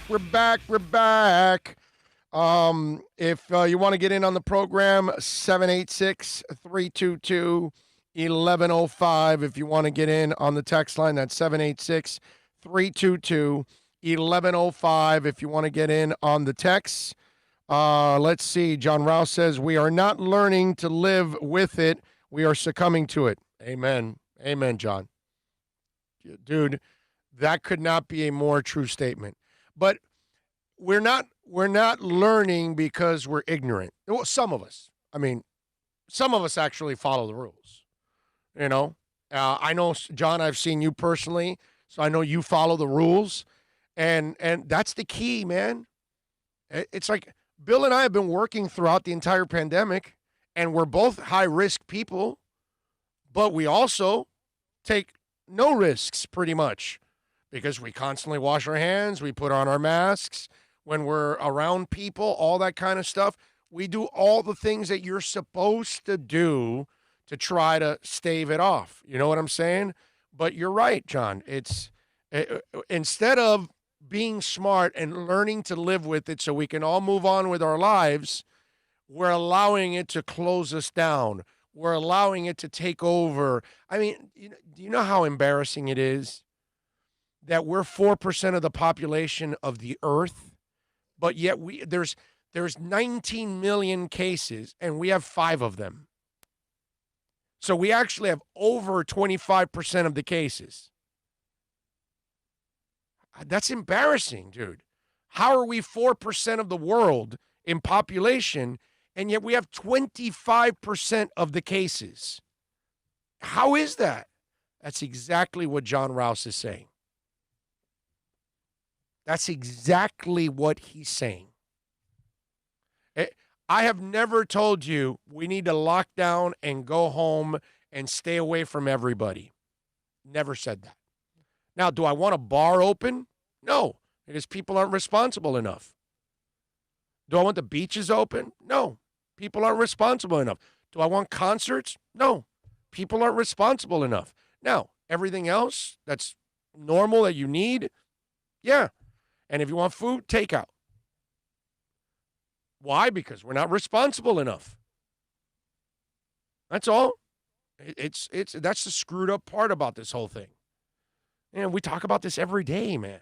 When you said that, think about this. Gets nowhere, too. If you go high because some people don't do the census, blah. If we got 400 million people, China has 2.2 billion. Yeah. So 5 times still leaves 200 million. So imagine if we were China, the percentage, we would have 25 million cases with the 5. Do it 5 times. Yeah. If we had the population of China and we stayed with this pace, we would have 25 million cases in the U.S. Yeah. That no, it's ridiculous, dude. It's ridiculous. It just is. You know? And the thing that's really asinine is the ones that want everything and don't want to are the ones that are causing the problem. Yeah. Right. And they're doing the biggest screaming and yelling, and it's like, but it's on you. But it's exactly what Rouse says. We're not learning to live with it because we're ignorant. But again, you know what happens, John, and any of you out there. I've said this before. Those kind of people only come to the light once it affects them. Once they see a loved one succumb to it and suffer from it, and maybe even pass away, that's when they get their wake-up call. Okay? That's when they get it. Or they get it, and then they find out, what shortness of breath is, how scary that is. That I've seen him with it. That's not fun, dude. It can't be fun. It's never happened to me. But I don't need it to experience it to downplay it or to say, oh, no big deal. No, dude, I know it's a huge deal. Not being able to breathe, problem.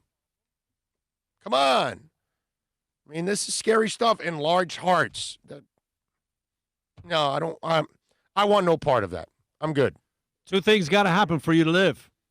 Your heart's got to beat, and your lungs got to pump air. Yeah. And if either one of those things ain't happening, you're dead. China has 1.4 billion people, Troy says. 1.4? I thought that was India that was that. I thought China had 2.2. I don't Bill. know. Maybe it's the other way around. Either way, and India's having, wow, they are having they're number one right now. Now they've kind of passed us with the death rate and all that. Daily, not total yet. We're still way ahead of them with that. I get asthma attacks from laughing. Imagine not wanting to laugh the rest of your life. Yeah. No, that's crazy, dude. Robert says, seriously, China, maybe we should weld the doors to buildings like they did. Well, hey, but however they did it, they're getting back to normalcy a lot faster than we did. And by the way, Robert, we're so ignorant, we needed to weld the doors shut. We needed to have cops all over the street keeping everybody indoors and arresting everybody and fining them. For those months that we should have done that. We actually should have done that. And we should have extended it a little bit more and then opened slowly. But once we opened everything, forget it. It was so weird because we started off well by not having Ultra and Caiocho, which would have been Petri dishes, right? And so we start off well by calling off that, but then we get so desperate because we're trapped in our homes that we need to open it up. And then when we open it up, we go too far and people think, oh, we're back to normal again. No, dude. It's not that you're back to normal. You're supposed to be responsible. And that's our problem. You know? So I feel for any of you out there, like my boy here, that have to deal with asthma. Sucks, dude. You know? Yeah, when I had that lung infection a couple of years ago and at the hospital, and I mean, they're getting ready to hook me up to a respirator, all that, and they're like, your lungs are at 15%. Yep. And we may have to, open you up and get a hose. And I'm like, you make me Swiss cheese, man. Right. You put as many holes as you want. You put as many hoses. Get air in there. That's right. And I was in the ICU for 3 days, man. And the thing that's weird, I had quit smoking 2 months before. Right. Yeah. Thank goodness. I think about it now, man. If I had been smoking those 2 months, I probably wouldn't be here, man. Crazy, dude. Quit smoking. Remember when Trump closed the country to China, the Democrats bitched and complained they didn't want him to close. Oh, Pelosi was in Chinatown. Okay? Pelosi was in Chinatown making fun of Trump for closing the doors to China. But see, here's the problem. Then Trump has completely mishandled the whole thing with no masks and all that other stuff, and he still doesn't take it serious to this point. He did well in closing China, but he doesn't take it serious. The Democrats, early on, like Pelosi, were not taking it serious. New York, Cuomo, early on, made a ton of mistakes. Thousands died. Then they figured it out. And they've done an awesome job since. Here in Miami, I told you, early on, we did those responsible things, and then we started doing all the stupid things. The worst part about all of this, John, is once you have the information, you now continue to make mistakes. I get it in the first couple of months. Hell, Fauci didn't think we needed a mask early on because nobody knew it was airborne. Then we found out it was airborne. Now we need masks. Plus, early on in April and in March and April, they didn't want people buying the masks because they wanted it to go to the medical professionals because they didn't have enough at that time. Mistakes have been made by everybody. Be objective. Democrats, Republicans, you, me, everybody. Doctors, you name it. Everybody's made mistakes. The worst part about it is if you're still making mistakes. It's not the first couple of months. Experts had to learn. Democrats had to learn. Republicans had to learn, because I guess we have to individualize you guys, because it's not just human beings.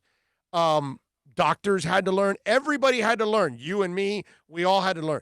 But months later, we have more facts now than ever. Not all of them, But if you're still not washing your hands, and you're still not masking up, and if you're still not taking it serious, and if you're still going to go to Sturgis and go to the bike rally, and if you're still going to be protesting without a mask, then what? I can't help you. I can't help you. All I can do is sit here and go, damn it, you're screwing all of us over. That's all I can do. That's the worst part about it. That if you're still making mistakes at this point, I get it early on. It sucks because it cost people lives, but none of us knew anything about it. Not even the experts. And they're still, now's when we find out about the enlarged heart. Did you hear about that a month ago? 2 months ago? 3 months ago? No. Now we're hearing about the enlarged heart issue.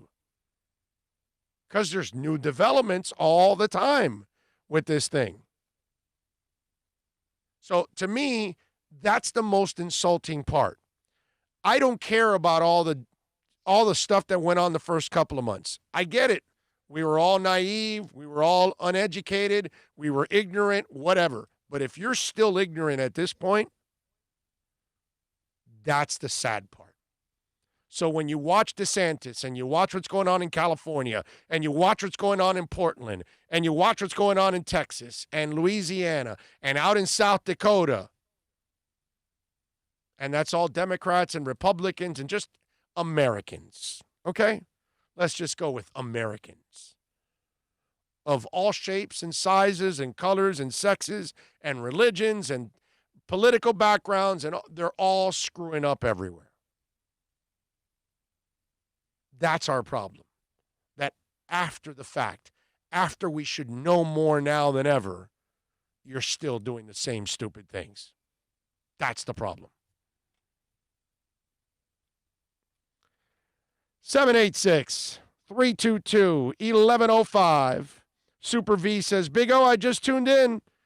And let me tell you, that motorcycle gathering in Sturgis in South Dakota is scary. Mostly Trump supporters. Probably. But bottom line is, dude, they're just not being smart. But that's why that, and then they'll all spread it to each other, and now they'll go back to their cities and take COVID with them.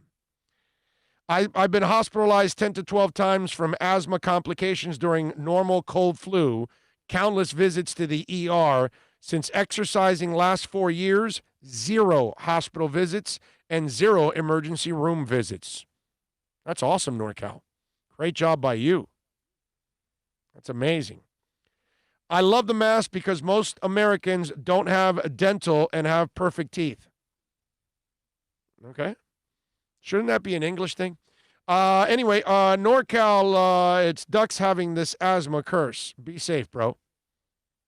I don't know what that means. It sucks having this asthma curse. Oh, instead of Ducks. Oh, okay. Oh, I see. It sucks. Okay. I got you now. Not Ducks. Okay. It sucks having this asthma curse. Yep.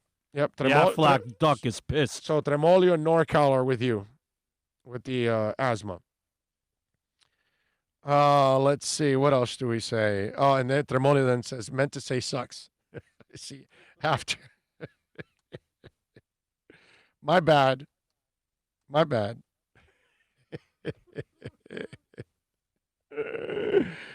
You guys are a trip. All right. 786-322-1105. Let's see. I wouldn't say ignorant. I say we are selfish as F. Okay. But there has to be a level of ignorance because you still have the people that are telling you it's a hoax. It's no big deal. It's the flu. So there is ignorance. You understand? Yes, they're selfish. 1,000% right. There's a level of selfishness that comes with it. But I think there's also a level of legitimate ignorance that people do not. There are people that think the government is like scamming against us or something. Which, come on, dude. Every government in the world is together. Come on. There's no way. You know? That doesn't make any sense.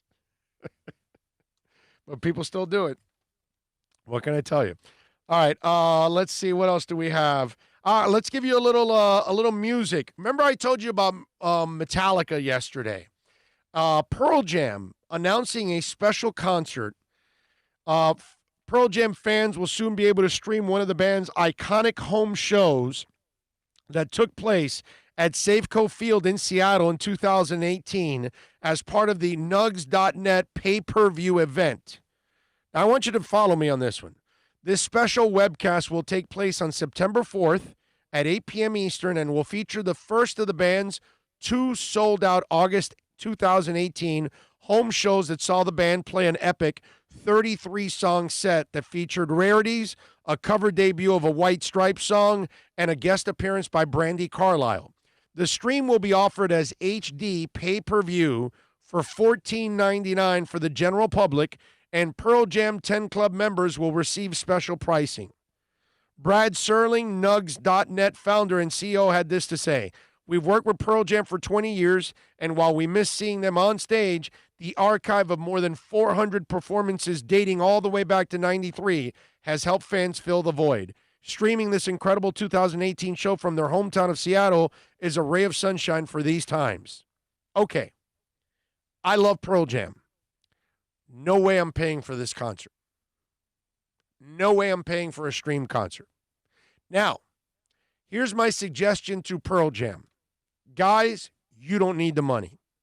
There's a lot of people struggling right now, and your music is uplifting to them.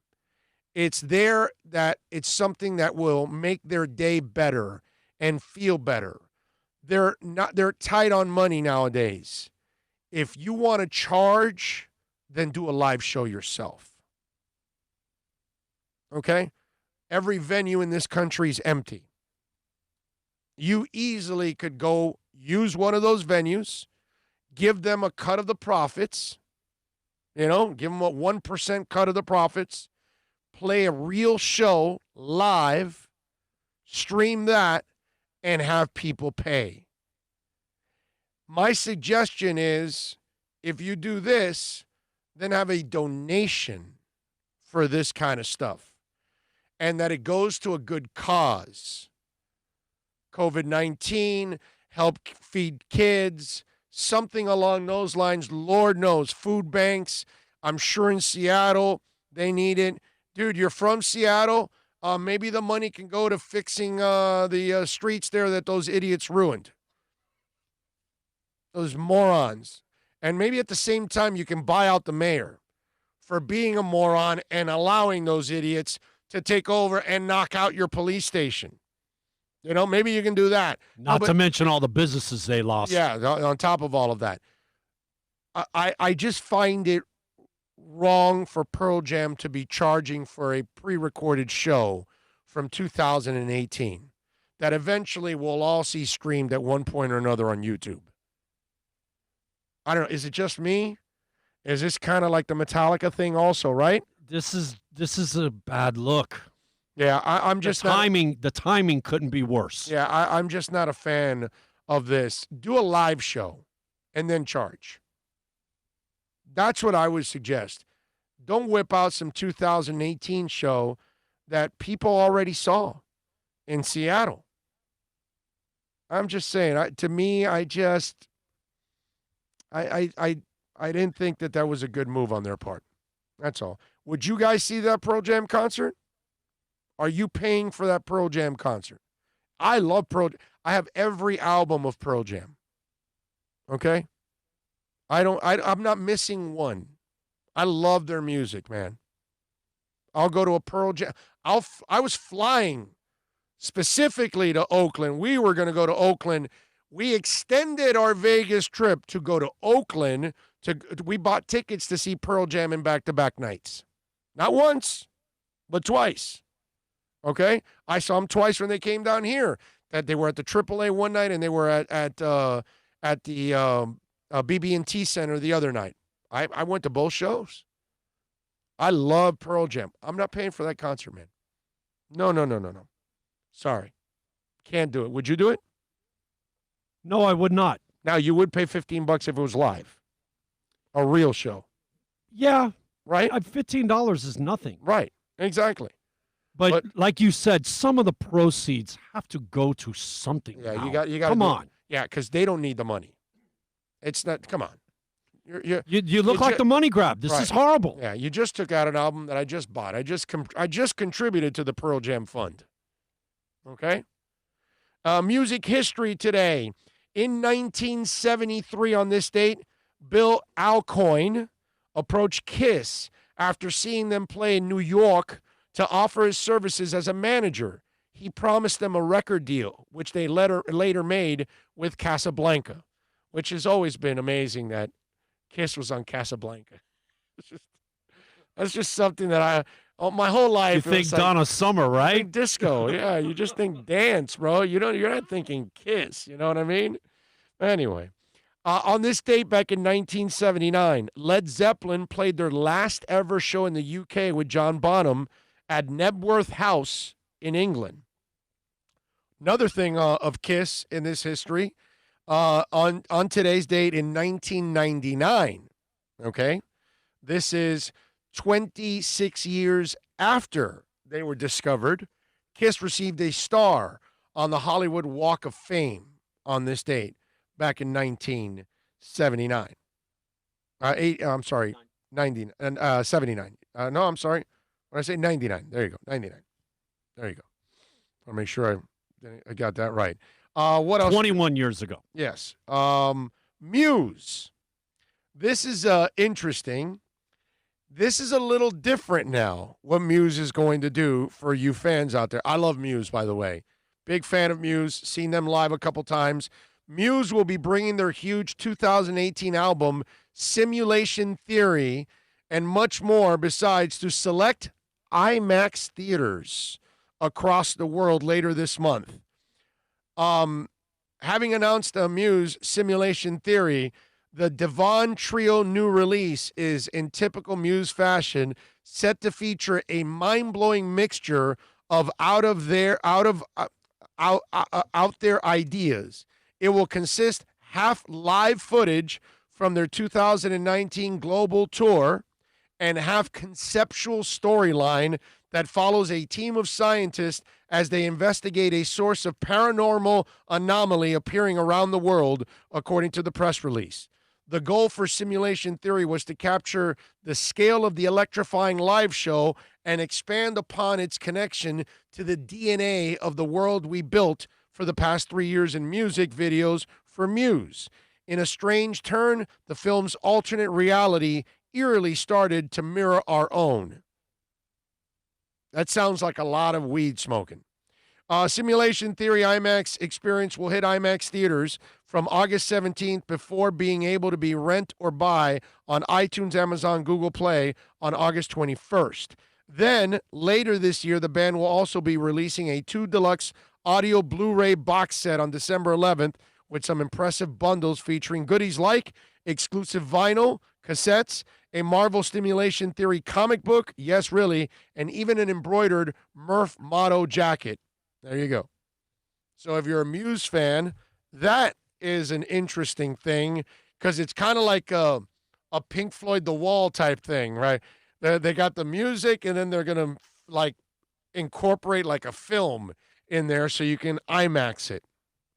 Would you go to that?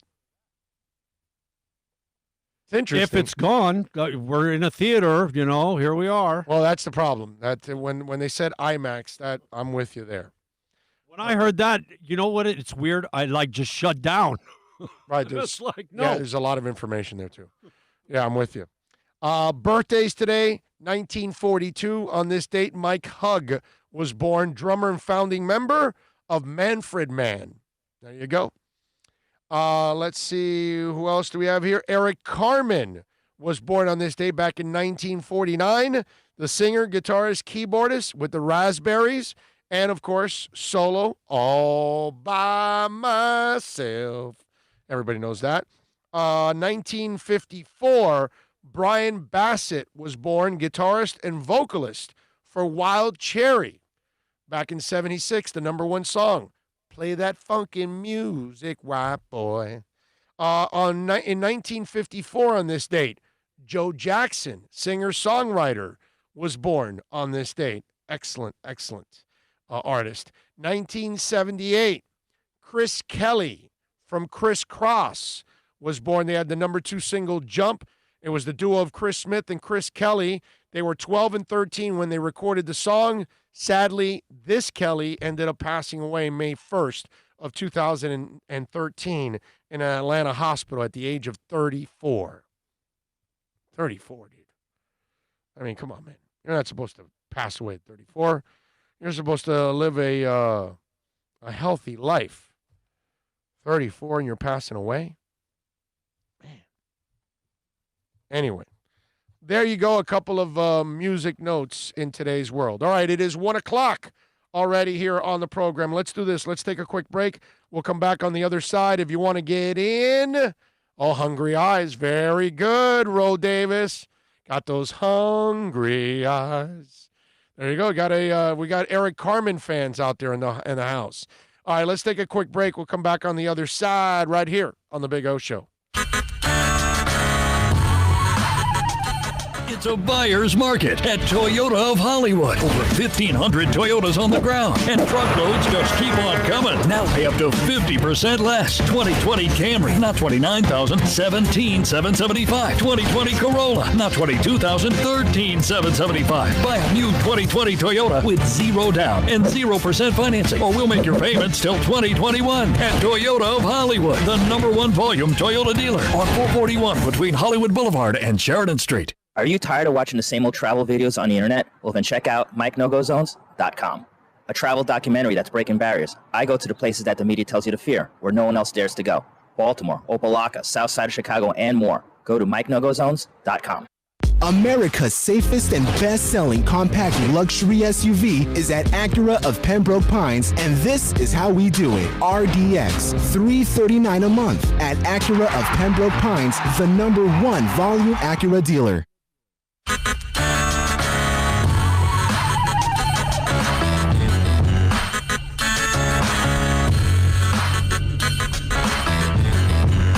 This is the Big O Show.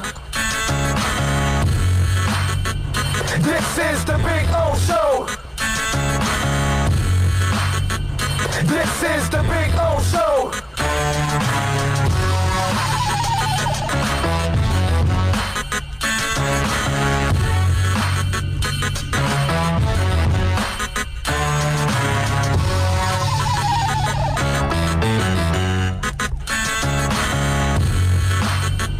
This is the Big O Show. This is the Big O Show.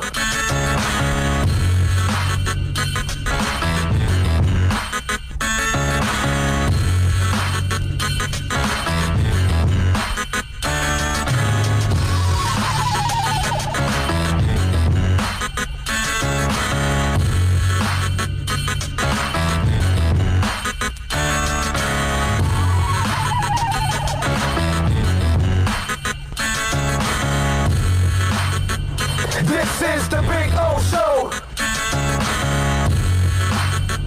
This is the Big O Show. This is the Big O Show. This is the Big O Show.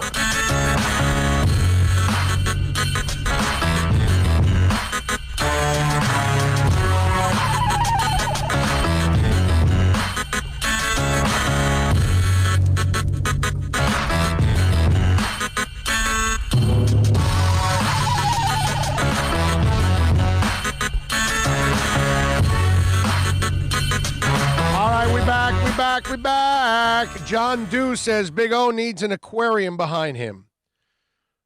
You want that next? I don't know about an aquarium.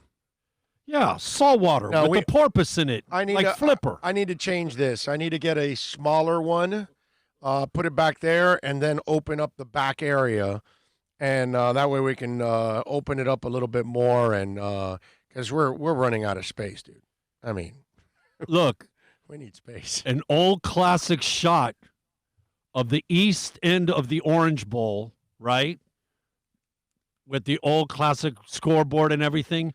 And then like it was in the 70s, little kid, you mean like with the pool, and there's Flipper in the pool from Seaquarium. You mean like Athlete's Foot on Miracle Mile? Did you ever go to Athlete's Foot? It was a shoe store that was just off of Miracle Mile. And it was, I believe it's the street that was right across from the Miracle, is it Miracle Theater, I want to say? Right across the street from it. It was on the side of the street. And when you walked in, it was the Orange Bowl. All the way around the wallpaper was the Orange Bowl.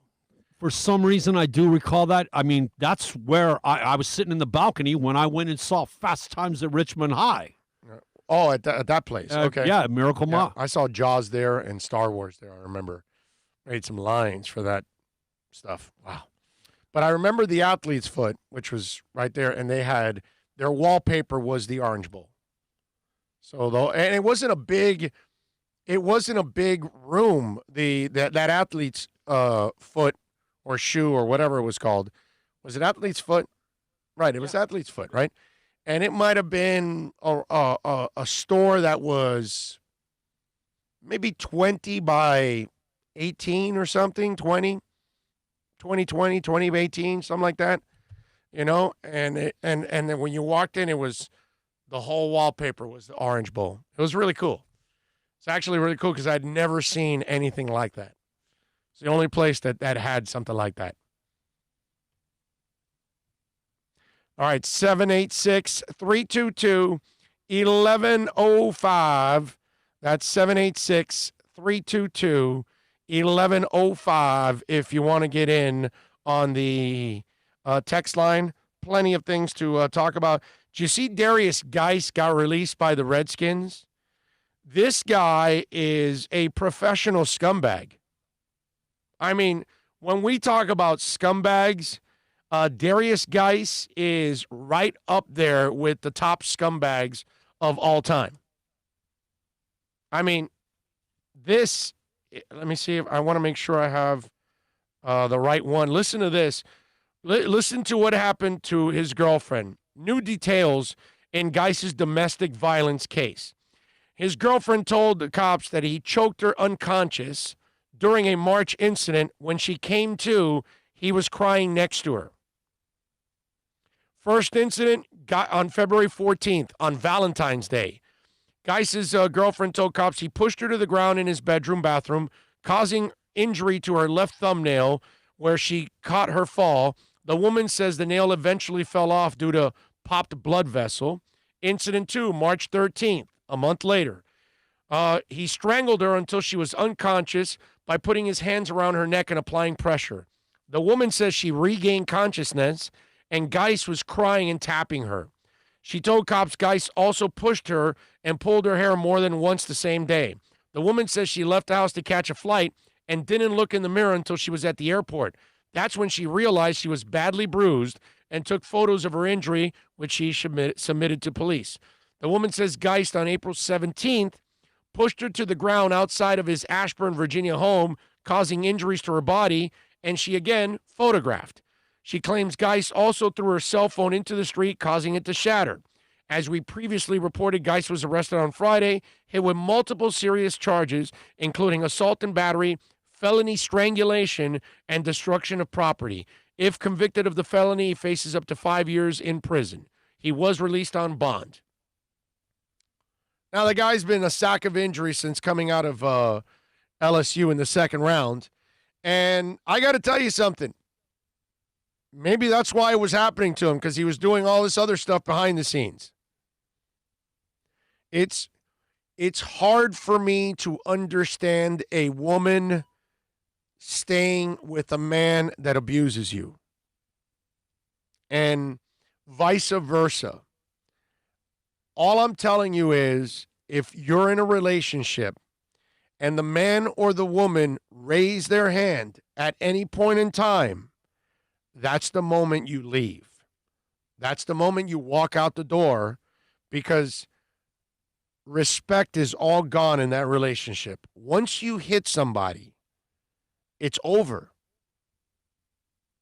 It's really hard and near impossible to regain that respect. Plus, you are risking it escalating like that young lady now has experienced with Geis. And that's the only thing that I would tell you. To me, I know that the abusive nature, sometimes women feel like they're trapped. Sometimes this is their only way out, is that the man and is supporting them. But they've got to find a way and find the courage to walk away from something like this. To me, there is no excuse for any man to treat a woman that way. And if you're a woman, you need to go find help. And the second a man ever treats you that way, you have to walk away. If you stay around, you are telling him that it's all right to treat you that way. Even if he apologizes, even if you believe it, just subconsciously and deep down inside, he's going to know he got away with it and he could get away with it again. And if that abusive nature is there, it's going to happen again. And it's going to happen over and over again. And it could get to a point where it's really ugly.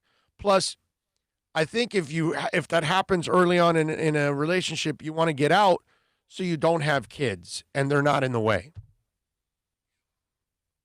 Safe to say I don't want Darius Geis ever in the NFL, and safe to say I hope 4 or 5 guys run into him in an alley and beat the living crap out of him. Okay? All right? That's all. I just have no patience and no tolerance for the abuse of women. You know? The best thing Washington has done all year, the bum deserves it. Yeah, I'm with you. Oh, it's called money. These women like the lifestyle.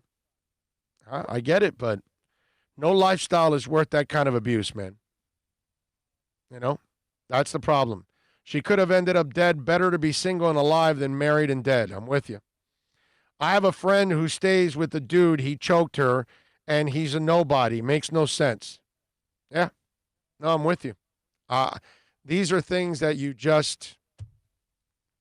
can't understand, man. You know? And again, you not only you can't understand and you can't comprehend, men can't understand and comprehend, because a real man doesn't do that. Men don't do things like that. Darius Geis, there's nothing about him that says that he's a man. Okay? It takes more of a man to support your woman and love her and respect her and not put your hands on her. Okay? Or your kids too, by the way. I'm not talking about a smack in the ass or anything like that for your kids. You know, there's a little old school with me. I got no problem with that. That won't be the end of the world. But beating somebody? No. No. Especially women like that? No. Unacceptable.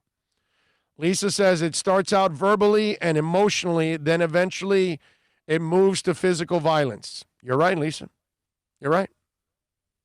You're right. And that's where the woman has to be strong enough to walk away from these kind of situations. Patriots, they ended up signing Lamar Miller to a contract. Patriots, as you all know, have got like 8,000 backs on that team. So they add another pass-catching back. Remember, he suffered an ACL injury in the preseason last year, and he missed the 2019 season. So now he signs. He's 29 years old. I got to give Lamar a little love because he was drafted as a 4th-round pick. I never really looked at Lamar as being a guy that was going to turn into an elite guy. He had the shoulder injuries. He had some injuries. He was a little inconsistent at the University of Miami. I know athletically he has a world of talent, but it never really turned into him being an elite back. It turned him into being a serviceable back. And I think that's what he can possibly be, depth purposes for the Patriots.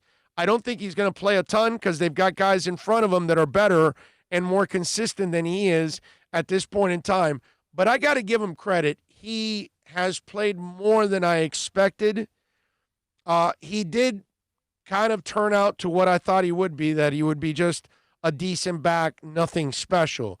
I know a lot of fans, we kind of got into it back in the day because I wasn't a big proponent of Lamar Miller, but I'll give him credit in this sense. His career has lasted longer than I thought it would, okay? Because I never thought he would be anything special. I just didn't think, he would hold up. And he's held up better than I expected, and he's actually had decent years. He's had 2 1,000-yard seasons, which isn't anything special, averaging 60-something yards. It's not like he's getting 1,400, 1,500, 1,700 yards and tearing it up on the elite level. But 1,000 is respectable, and he had a couple of those seasons with Houston. And this is a nice pickup. I'm not going to get crazy like some Dolphins. Oh, watch him be a monster there. No, he's not. He'll be a serviceable cog to their offense, okay? Now, I'm going to tell you this, and this is going to go for James White and anybody else that's running the rock for the Patriots. You no longer have back there the same kind of respect at quarterback, okay? So since you don't have the same elite passer, they are going to rush that dude a lot, okay? Because what teams are going to want to do, if they even get to that point with football, is they're going to want to put some hits on Cam Newton because he hasn't had hits for a while. And they're going to want to remind him that, hey, this style of football doesn't fly. So I don't think the running game will be nearly as effective early on unless he can go back to his old style and be a bruising runner on a consistent basis, which I don't think is the healthy route for him and the long-term route for him, to be honest. I'm just saying.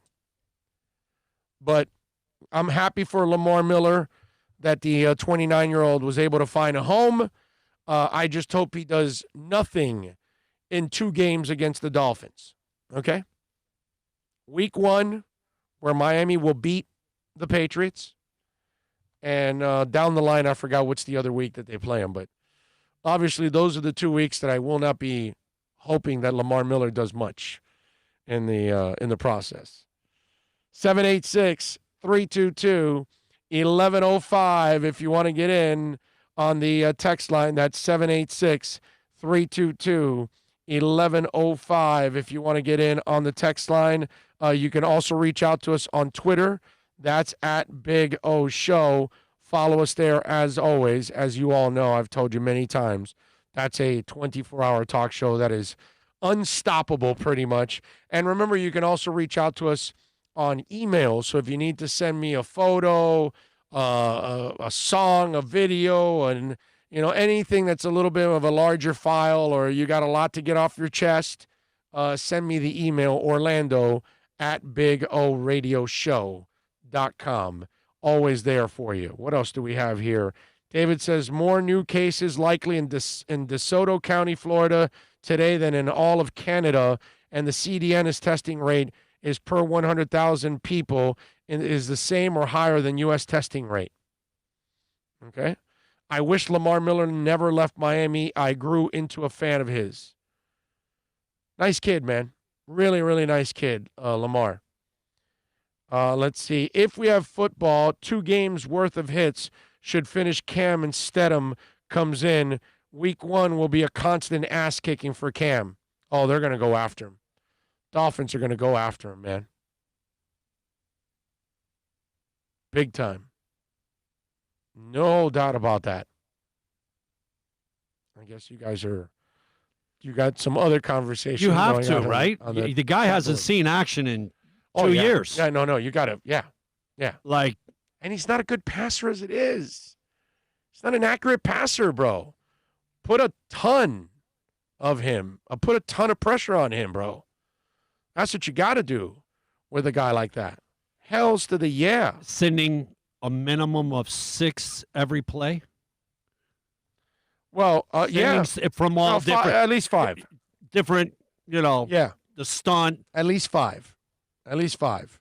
Because you want to pressure him and force him into some mistakes. And I think you can do that with Cam because he's not an accurate passer. If you're a concert fan, this is good news, and it's also fake news. Let me explain. Glastonbury founder Michael Eavis admitted last week that he wasn't sure that next year's edition of the festival would happen.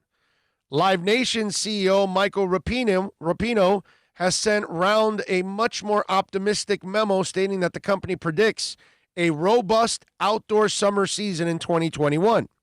New reports detail how impressive 86% of gig goers have actually held on to their tickets for rescheduled tour dates rather than getting a refund for postponed shows, which means nothing, by the way. It means people are just holding on to their tickets because they want to hold on to the seat they have. Additionally, it has been announced that 19 million tickets have already been sold for the 2021 for both gigs and festivals. Our expectations is that live events will return at scale in the summer of 2021, with ticket sales ramping up in the quarters leading up to these shows. In the section titled Confidence in the Future of Live, he continues, importantly, we remain confident that fans will return to live events when it's safe to do so. Our strongest indicator of demand is that fans are holding on to their ticket even when given the option of refund. Though the end of the second quarter, 86% of concert fans are keeping their tickets for rescheduled shows, demonstrating their continued desire to attend concerts in the future despite the current uncertainty. Problem is the people holding on to the tickets, you at Live Nation, you at Glastonbury, have no control over the virus. So it doesn't matter that you hold on to your ticket, okay? We could have held on to our Pearl Jam tickets, but we didn't. And they ended up canceling them anyway. And if they reschedule, we're not going yet until we find out the virus is completely on the decline.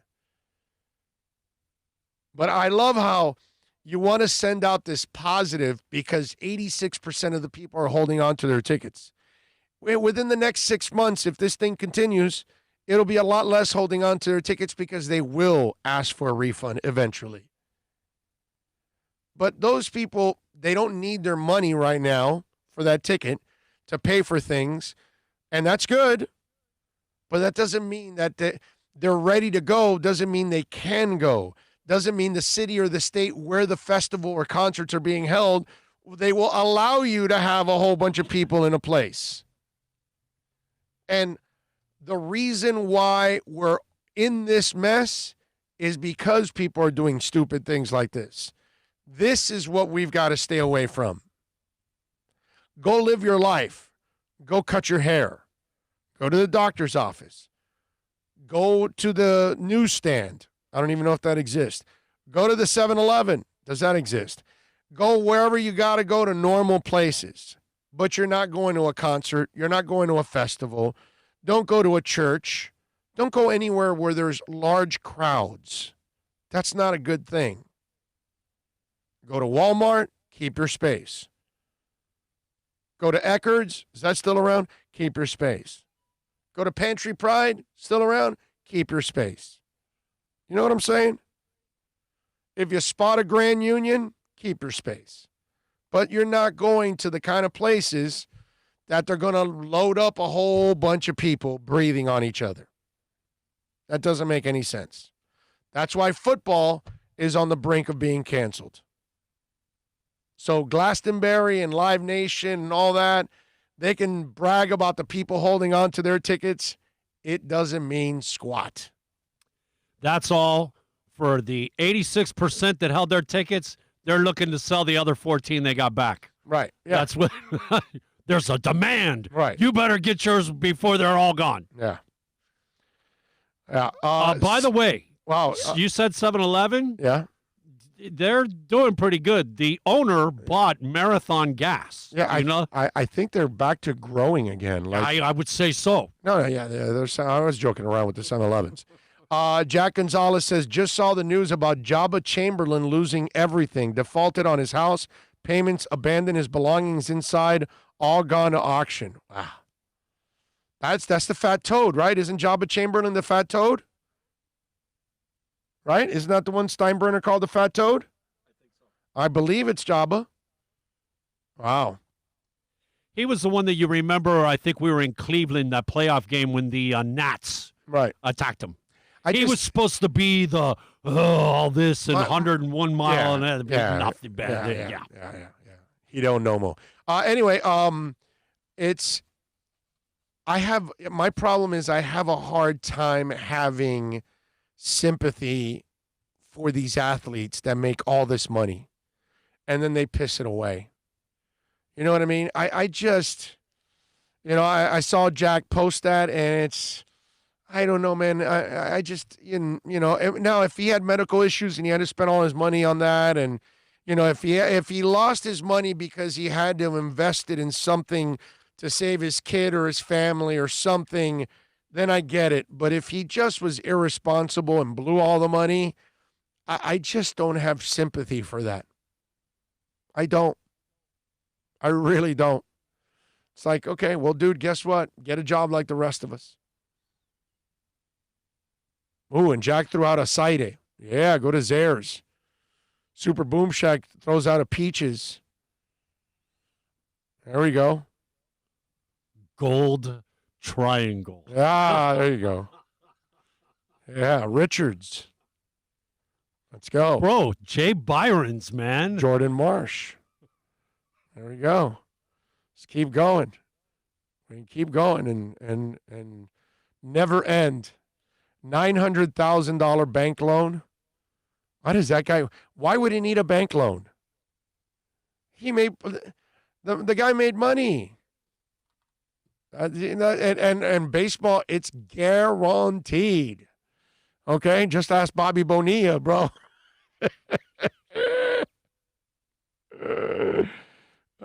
There we go. Service merchandise. Yeah. I worked at Best Buy, which was kind of not Best Buy. Or was it called? Was it Best Buy early on where they like service merchandise? No, it wasn't Best Buy, which is the one that was like Best. It was just called Best. Wasn't it? Remember the one in Hialeah right behind the mall across from the canal?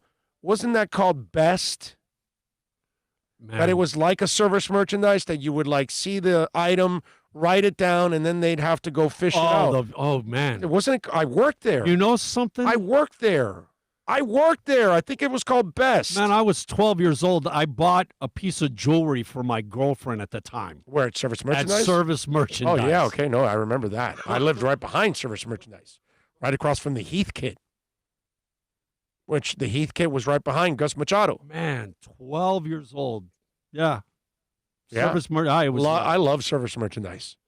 I thought it was a really cool way to shop. You know what was huge? And my jeweler currently used to do some of the work for them. Service Merchandise had jewelry repair. Remember that? No, I don't. It was one of the few places I know they had a bunch of jewelry. You can go and they would do the jewelry, but actually they would send it out. And a buddy of mine, his jewelry store, they did a lot of their work for him. Anybody? Let me see. Do I have an answer here? Anybody? Can you? Boy, we're getting KB Toys, Tico's, Loria's. Yes, I remember Loria's. That's like service merchandise too. But I think it was called Best. I'm pretty sure it was called Best. Incredible Universe. There we go. Now you guys are just coming like gangbusters. Rio Cristal is closing. Yes, I heard about that. Somebody chimes in with fat ass Chamberlain.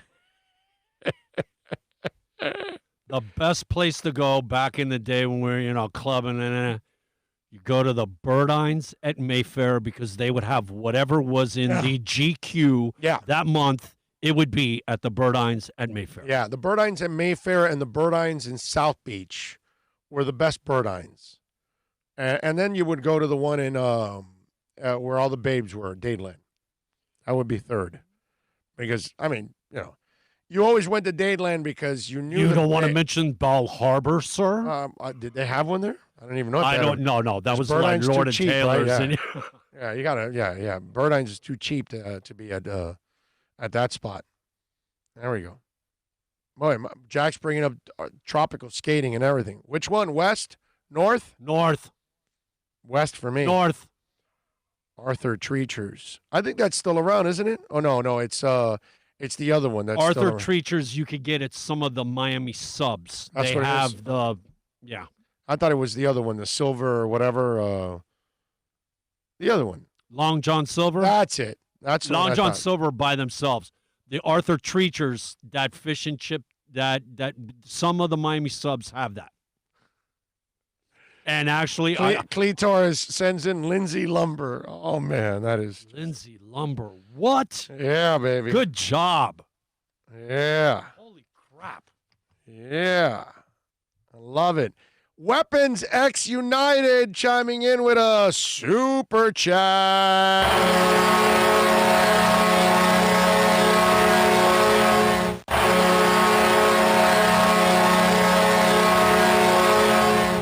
He's got Incredible Universe, Burdines, Richards, and J.M. Fields. There we go.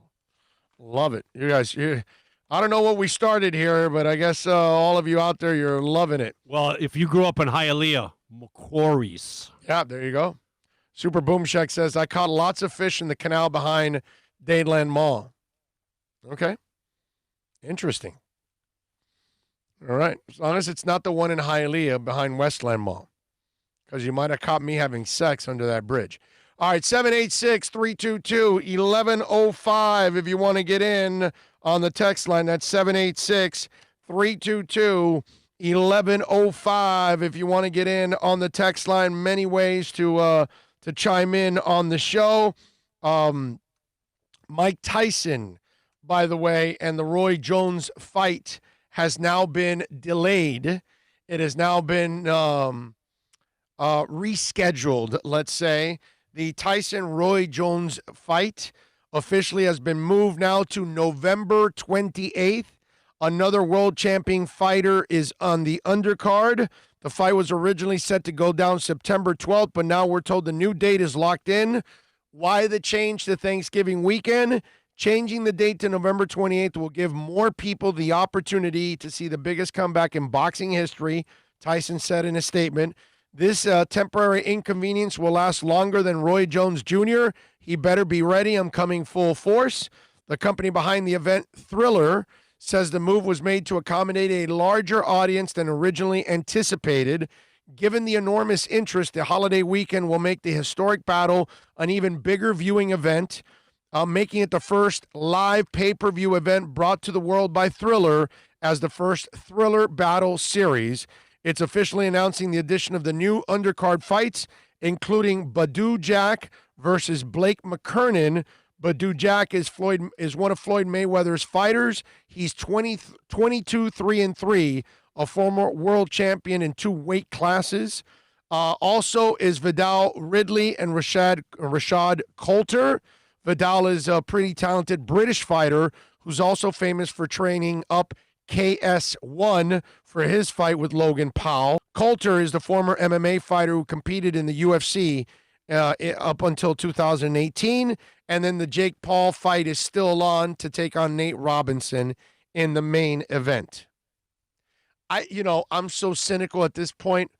I'm wondering, did they take it back more to buy more time for more people to buy tickets? Because not enough people bought tickets, so they added more people so people can buy tickets. Or is it really that they wanted to delay it so more people can buy? I have a hard time believing that. Because you're not selling a venue because people can't attend. Now, if you had a 5,000-seat venue and it got sold out and you're like, okay, wait a minute, and the pay-per-views tick, tick, tick, tick, tick are moving up, you're like, hey, you know what? Pay-per-views are moving good. Let's see if we can take our in-house take a little bit more. Let's move it to another venue. That's not what's going on because people can't go. So the amount of people that are going to buy it from now to September 12th is pretty much the same thing by November 28th. I'm sorry, I'm cynical, but I just kind of get the feeling that this wasn't selling like they thought. So now they are putting out a new date to, try to make more money because they're not making enough now. And they see what they've got to pay Tyson, what they've got to pay Roy Jones, and they've got to pay Paul and Nate. So they're like, maybe we buy ourselves more time. I'm just saying, dude. I don't know. I've been around the block a couple times, and see, I was thinking that he had an encounter with a shark. Something happened. It was to Shark Tyson, Week. you know. It was Shark Week, but I don't know. I got more money on Tyson's shark bite than the shark himself. When I fish in the canal behind Hialeah Mall, there's always some random person yelling at me from under that little bridge. Yeah, that's me. That's me. Get away from here. Leave us alone. We want peace and quiet. That's all. See, I would go down the street, West 8th Ave, go to where the park is, go park back up against the building, But actually, cop came and, hey, what are you? And actually, it ended up being a guy that played for my dad, back in the day, Optimus Football. And yeah. Best part about it is, and he's like, William Preston. The old days. What are you doing? And I'm like, Pete, is that you? You son, man, get that. And he's like, man, come on, man. What are you doing? Get the hell out of here, man. Cops in the old days, they just shine the light on the girl. Hey, is she all right? Is she all right? Huh? Is she all right? Yeah, she's all right. You can turn the light off. Just got to make sure. And they're scanning the whole body. Oh, they had her get out of the car, had her go back over to the police car. She had to come back to the car because I'm, of course, getting my clothes on and get the license. I had to hand the license to her. I'm like, here, give it to him. Damn it. Right. So, but normally they just shine the light and they just want to see the chick. That's all they ever do. Now, back in the day, they won't arrest you and all. They just tell you to, get the hell out of here. Now you're done. Forget about it. Now you are definitely going to get arrested. Another place was over at the Miami International Airport. Yeah. Check out the planes, blah, Yeah. Can't do that no more. Switching a little gears. Yesterday, we gave you the audio of Derek Lewis from UFC. Do we have that? The Derek Lewis audio? So we played the part where he talked about his balls were hot, and that's why he took off his shorts and he was in underwears. We have the whole interview now. Now, I want to warn you, if you have any kids around, you may want to get them out of the car, out of the room, whatever, or you may want to turn down the volume because Derek Lewis is going to be pretty colorful right now. He pulled no punches here. Yeah. So Joe Rogan, as you all know, has got the biggest podcast in the world. Okay? He gets more downloads than anybody, millions and millions of downloads. He's the guy that actually was smoking weed with Elon Musk. Okay? He got Elon Musk to smoke weed on the air. So, Derek Lewis is being interviewed after his knockout win with Joe Rogan. Here is the interview this weekend. I'm here with the winner, Derek Lewis. Derek, why'd you take your pants off? My balls was hot. I understand. Listen, man, what you just did was absolutely phenomenal. That was an incredible comeback victory, and it shows one of the reasons why people love to watch you fight, that you can put it all to bed with one shot. I told them boys, I got nothing more heart. They keep underestimating me. Shit, I ain't all that technical and all that, but shit, I'm getting there. Fuck it. No one will question your heart, sir, after this. Let's take a look at the knockout. This is a come-from-behind knockout, the likes that we haven't seen in a long time. And you were looking for that big haymaker all night. You found it in the last minute of the fight. Talk us through this, Derek. I forgot a few hours before the fight, Donald Trump called me and told me I got knocked this Russian motherfucker out because they're making him look bad on the news. Him and Putin and shit. Fuck what they talking about. USA and this whole fuck. Listen, Derek, You came into this fight the number 2 contender with that knockout. You're absolutely one of the top guys in line for a shot at the title next. So tell us what you think about that. I need to sit my black ass down and do some more cardio. Fuck what you talking about right now. I ain't trying to fight for no title right now. Don't no gas tank like that. Shit. Listen, Derek, you're one of the most entertaining guys in the sport. Congratulations on an amazing victory, and thank you very much for a really, really entertaining fight. Thanks for having me. Hey, maybe next week or sometime or 2 weeks from now, I'm going to come on your show and smoke some weed with you. Anytime, sir. Anytime. And you got the best Instagram in the game, I'll tell you right now. Derek Lewis, ladies and gentlemen. I just followed him on Instagram. I wasn't following him on Instagram, but I did now, and he does have an entertaining Instagram. You got to go check it out, Derek Lewis. And that was funny, dude. That was good. That was really, really funny. And at the end, I'll go to your show in the next week or two, and we'll smoke some weed. I was going to say, he left nothing out. Nothing. No.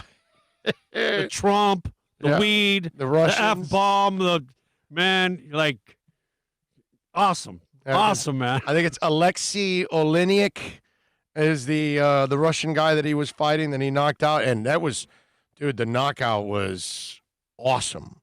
How he got him off balance and decked him off balance, and then that's when it was lights out. That's it, because Derek had all the leverage there, and he was able to put his body, and that's a big dude there, bro. So if he's able to get his power behind the punch, it's over. And that was, wow, that was nasty, that knockout. It was a hell of a punch by Derek. So there you go. Reading about him, he's done that a few times. He is a knockout artist. Yes. No doubt about it. But funny as hell. To see the interview after and all the banner going back and forth. Some of the people that know UFC know better. I think he has the record for the most knockouts in the weight class. Oh, I don't know. I don't know. think I'm not a UFC expert. I think so. I would not know. That I would love to answer that, but I just don't know. All right, 786-322-1105. If you want to get in on the text line, that's 786-322-1105. You know, just a little shift here to baseball. You know that the Astros were a team that was headed for a lot of heat this year, okay? And after all the cheating scandal and all that got exposed, and the Astros now obviously are in the middle of their baseball season. And yesterday, I want you to hear the broadcast. Jose Altuve is at bat, okay? And I want you to listen to the announcers as they describe Altuve's at bat, all right? You have it there, Bill? Bill's going to pull it up now. Astros, by the way, at this point in the standings, I give you the exact spot they're at in the standings. Where the hell is it? They're in second place right now. They're 4.5 games behind the red-hot Oakland A's, but they're 7-9, so they're under 500. So they're behind a bunch of other teams that are either at 500 or over 500 right now for wild card spots. Okay, you got it? All right, here's Jose Altuve batting last night. Listen to the announcers. As Altuve bats 0-1. Eddie, you're the hitting instructor, and he just looks off balance, everything. Not only that, he's already had 4 foul balls that he's pulled foul. This is very unlike Jose Altuve. Out of balance, takes a swing and completely just falling. You rarely see him out of control. Everything is sped up right now. The way he's even setting up at the plate, swinging at everything. You don't have to throw a strike right here. You have to stay away. You know, that's what I call a non-competitive pitch, way up there. But you just have to stay away with him and up in the zone, and he will chase. Always had great hand-eye coordination, but right now teams are forcing him to hit the ball in the air, especially the other way. This reminds you of a golfer where the head is not connected with the hands, and he has looked as bad as we've seen Jose Altuve look perhaps in his career. Eddie, take a look at this swing. Yeah, look at this pitch. Completely non-competitive, and he chases out of the... Obviously, they're in the middle of a rip job for Altuve, and it cuts out there. And I think it was just more of a mistake than anything else. But what I am more focused on is what are these struggles? It's 71 at-bats at this point in time. Okay, and regular season is 500 to 600 at-bats. So you're getting to the point of about 1/5, 1/6 of the at-bats, depending on the 500 or 600 that you have. So you're getting to that point. Now, anybody has slumps, and sometimes slumps are extended like this. Altuve is batting 183. He's got a 256 on-base percentage, a 338 slugging percentage. The OPS is 594, which is terrible. He's got 13 hits in 71 at-bats. He has 3 home runs and 7 RBIs. Not playing well. Now, here's the thing. Altuve has no crowd in the games. He doesn't have to deal with the road games and the crowds that would be ripping him. Hell, maybe even some of his Astros fans will be ripping him. So is it just a slump for Altuve? Is it karma setting in? What is it? And then here's the caveat to all of this. George Springer in 44 at-bats so far this season is batting 182. What are the chances that Springer and Altuve are batting under the Mendoza line? Correa is batting 345, so he is obviously not having an issue with what's going on. And you can't say that the criticism and all that, because nobody's really writing about it. Because, see, if fans were screaming at him, they would write about it. If other players were bringing it up, they would write about it. But neither one of those things is happening. You know, well, maybe they're getting plunked and somebody hits them or whatever. That's fine. But, again, it hasn't become a big thing. So which one is it for Altuve? Is it karma or is it just a slump? How do you view it, bro? Just a slump or is it karma? The way he looked, man, if you look at the at-bat, exactly, man, You think it's he karma? just, man. It's eating at him. It's his head. Yeah. You know what? Like they talk about, can you a imagine lot if of sports, people- this muscle, it is a lot mental. Oh, yeah. Yeah. Mostly mental for those guys at that level. Yeah, look at Rick Ankiel. And, you know, what's the guy that played for you guys that was with Minnesota? Nobla.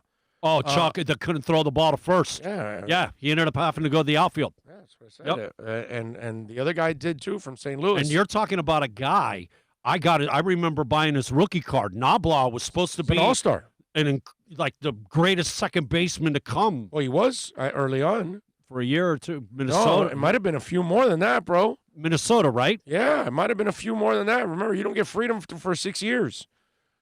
So he was an established player. Rick Ankiel did the same thing. He was a good player, and then all of a sudden, I think somebody has couldn't throw. I think somebody has the answer to this question you're looking for. What's that? Go for it. What do we got? Okay. What do we have? I'm not hearing anything. I don't hear anything. You playing it? Ah. Okay, there we go. All right.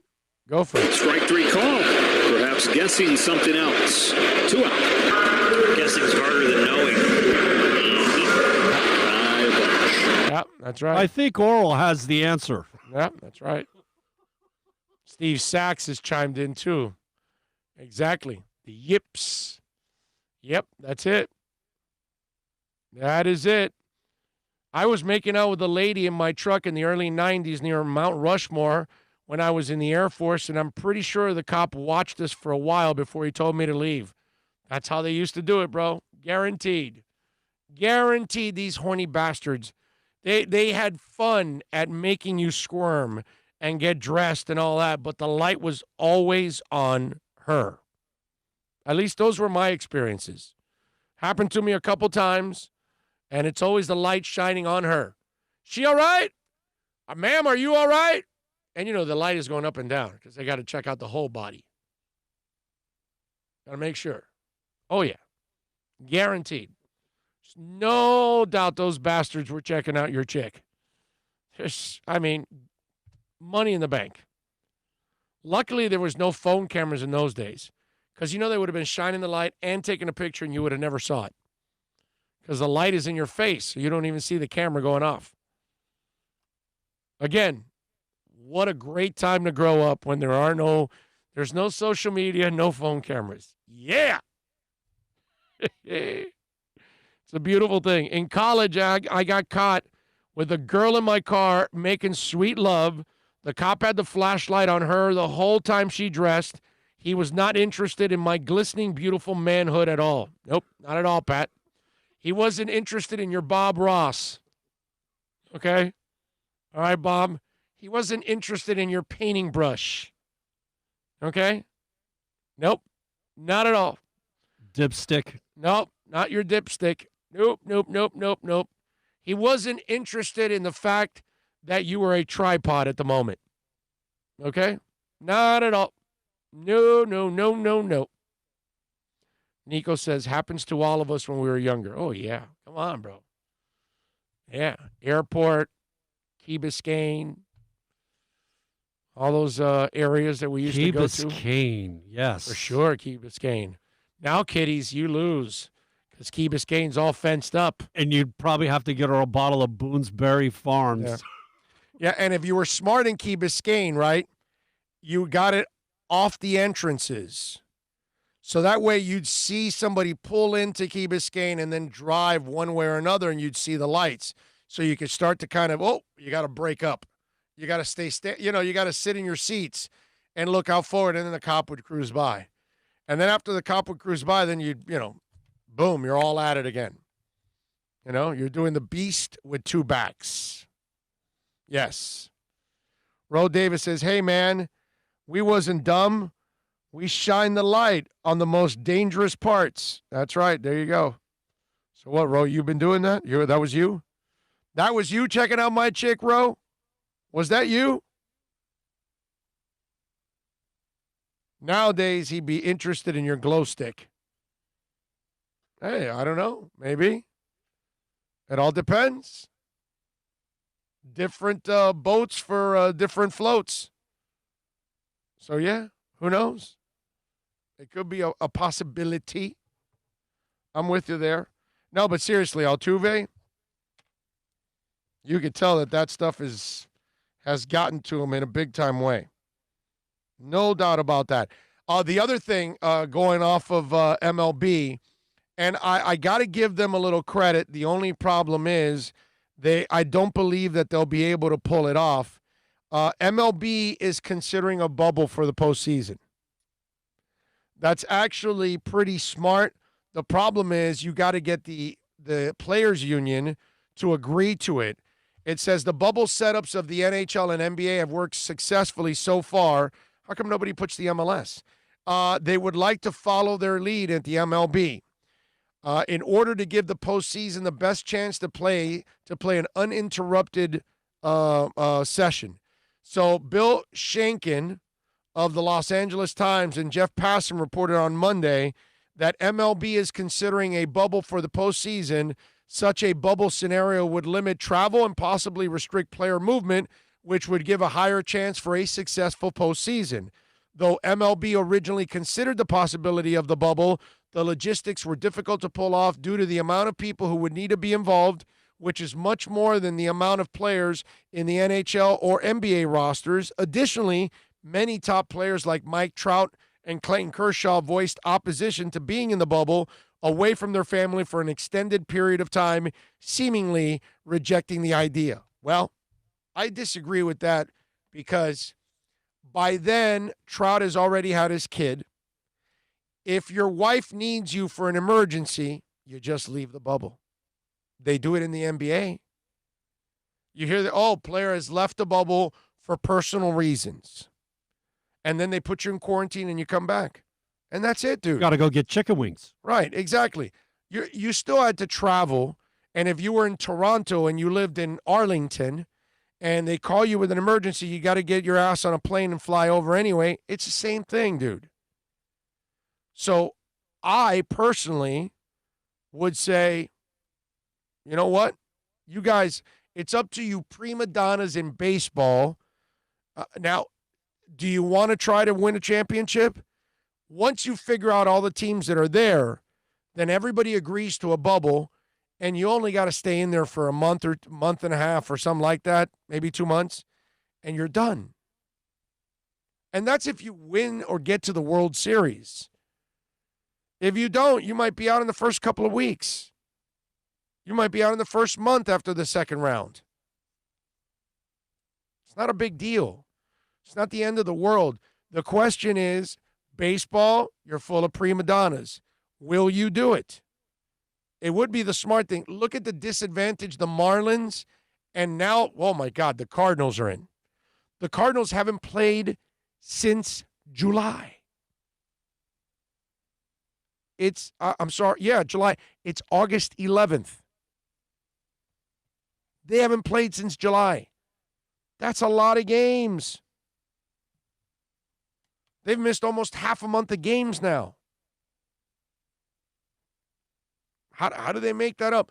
You don't want that happening to you in the postseason. You want to be as healthy. Once you get to the postseason, as we all know as Marlins fans, anything can happen. If your team is good enough to get to the playoffs, they might just be good enough to win a World Series. And our Marlins, we found that out. Not 97, because 97 was never a surprise that you were in the World Series. It wasn't a surprise you won it either. They were 27-5, I believe, in preseason and in spring training. They had one of the greatest spring records ever. So they came out of the spring with a ton of hype, and they were awesome. The young Marlins of 03, that was a surprise. They fired their manager, all that stuff. In May, the light goes on. They add Cabrera, they add Dontrell, and the rest is history. And we saw things we had never seen before. Until, I guess, Kansas City. And they did it a few years back. But my point is, it's up to the players. But I get it if you started it now and you don't want to do it during the regular season, then so be it. That's fine. But for the postseason, it behooves you to not do it. To give you an idea what you were talking about, games. Yes. Anywhere from 13 to 18, most teams. The Marlins, us, that have missed, we're at 10. They've played 5 games. As bad as we've been, they've played half the games we have. Yeah. Oh, no. 5. And they're a playoff team. That's not even a week. They're a playoff contender. You play 2-3 game series. That's 6 games. You haven't even played a week of baseball. But they're a playoff contender. Yeah. We're not. I know. I'm looking at 700, bro. I know. I'm looking at 700, baby. I know. Right now, it looks it. I get it. But if baseball, they got a better winning percentage than the Yankees. My Marlins are doing better than my Yankees. Yeah, but if they're smart, that's what they'll do. If I'm not mistaken, in the opening series, whoever gets the 1 seed, you have, if it goes to it, that 3-game series against the 8th seed, you have all 3 games at your place. You do not have to travel as the 1 seed. Okay. That's the advantage. Okay. Right.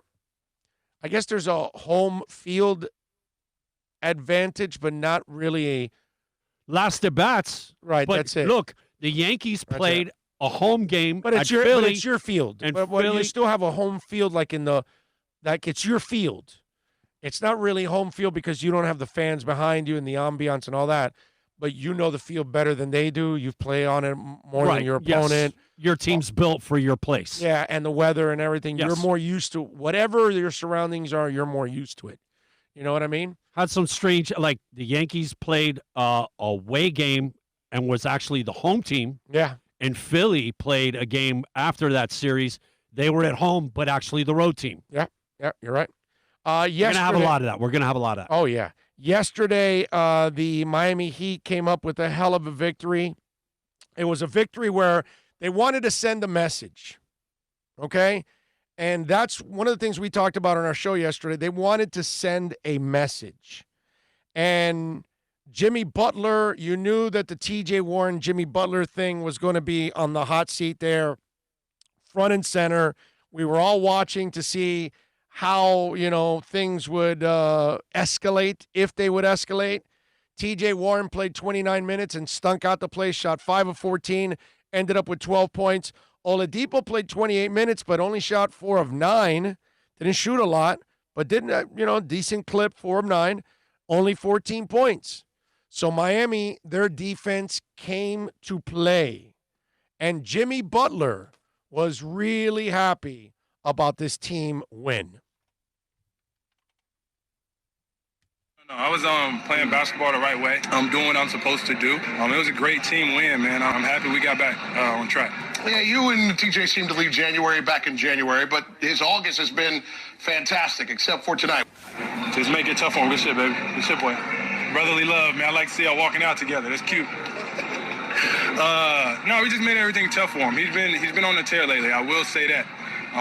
But when you go up against the Heat, we always got something in our back pocket.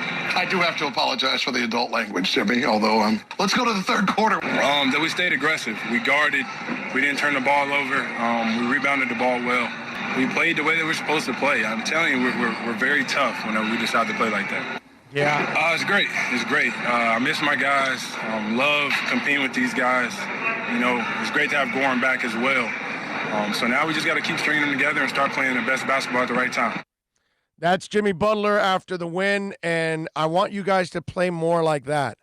And there was a reason to play like that because of the whole TJ Warren thing.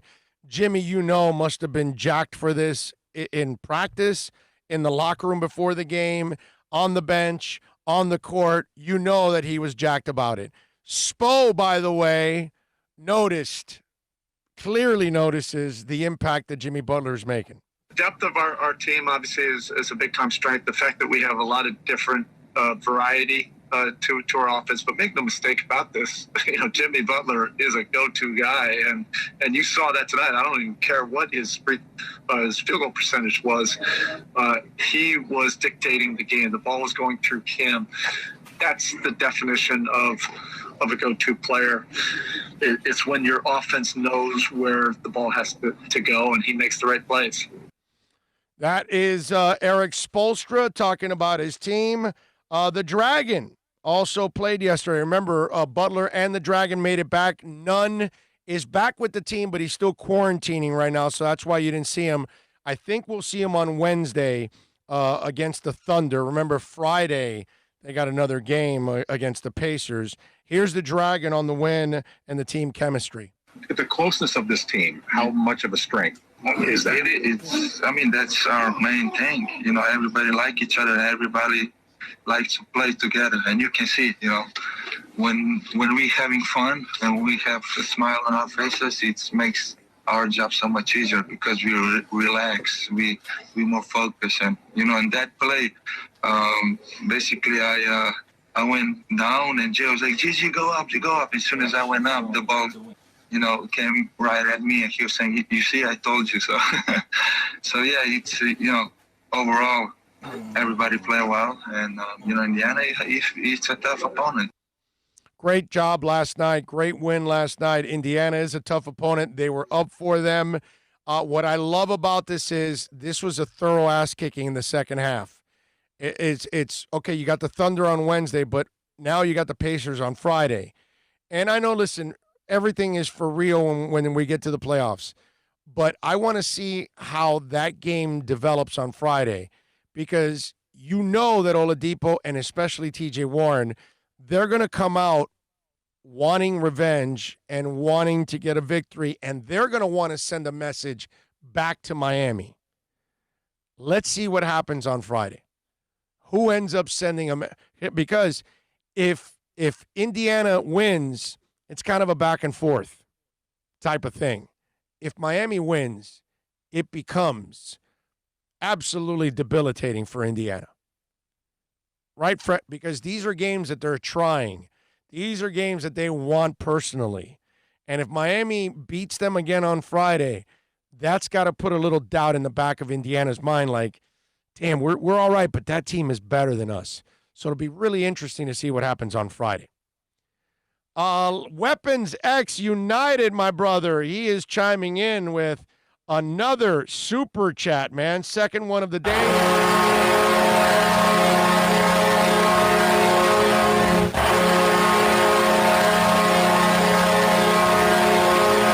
He says, you guys are the best. Just want to show my appreciation. Your show is too good to be free.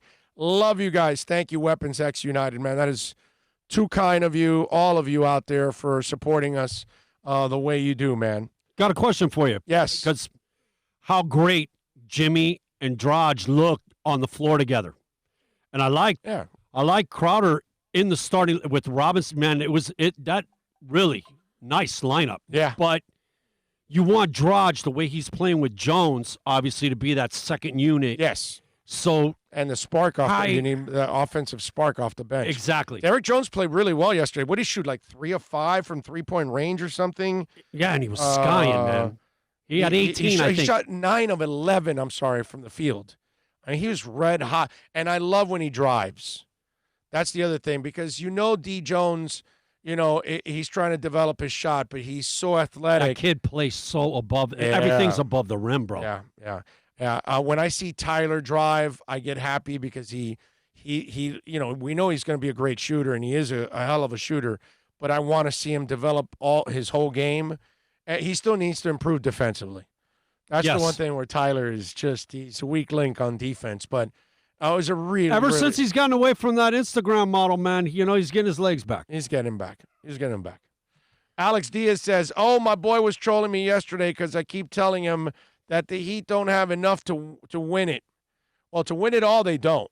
But, they have enough at least to win a first round. Hey, the way we looked last night, man, yeah. If we had one go-to guy. Oh, yeah. Seriously. Yeah. I would say we could play with anybody, man. Yeah. The way last night's game, man, wow. Yes, a lot of hope. I agree. All right, let's thank our super chatters. As always, you guys are phenomenal.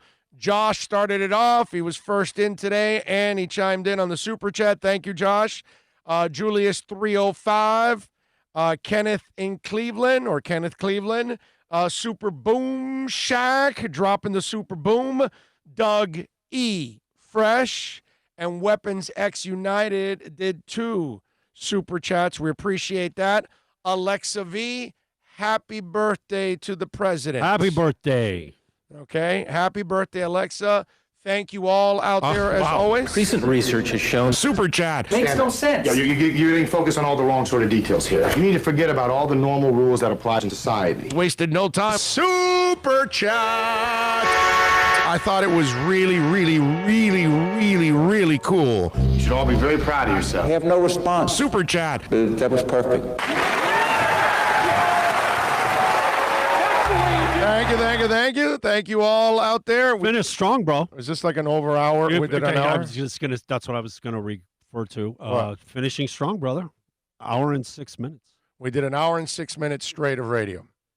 Only. I mean, you guys get that all the time everywhere else on, 560 and 790. They go an hour straight without commercials, right?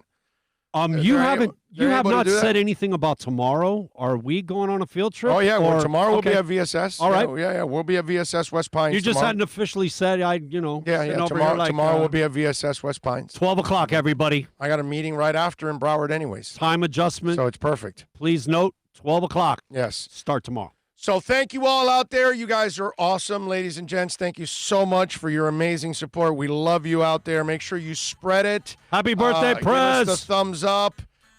Share the link, as always, with people. Tell your friends, your family members, all that good stuff. Thank you for downloading the show whenever you download it. As always, we appreciate it. We'll see you tomorrow. If you want to go on by to VSS West Pines, 12397 Pembroke Road. We'll be out there in Pembroke Pines, VSS West Pines. Call them, 954-613-3367. You can order and curbside pickup, but we'll see you there tomorrow at VSS West Pines. Tell them I sent you 20% off. You be good out there. Everybody stay safe. Till tomorrow. Sign up for that Heineken giveaway. Oh, yeah. That's awesome. Big time. This is the Big O Show.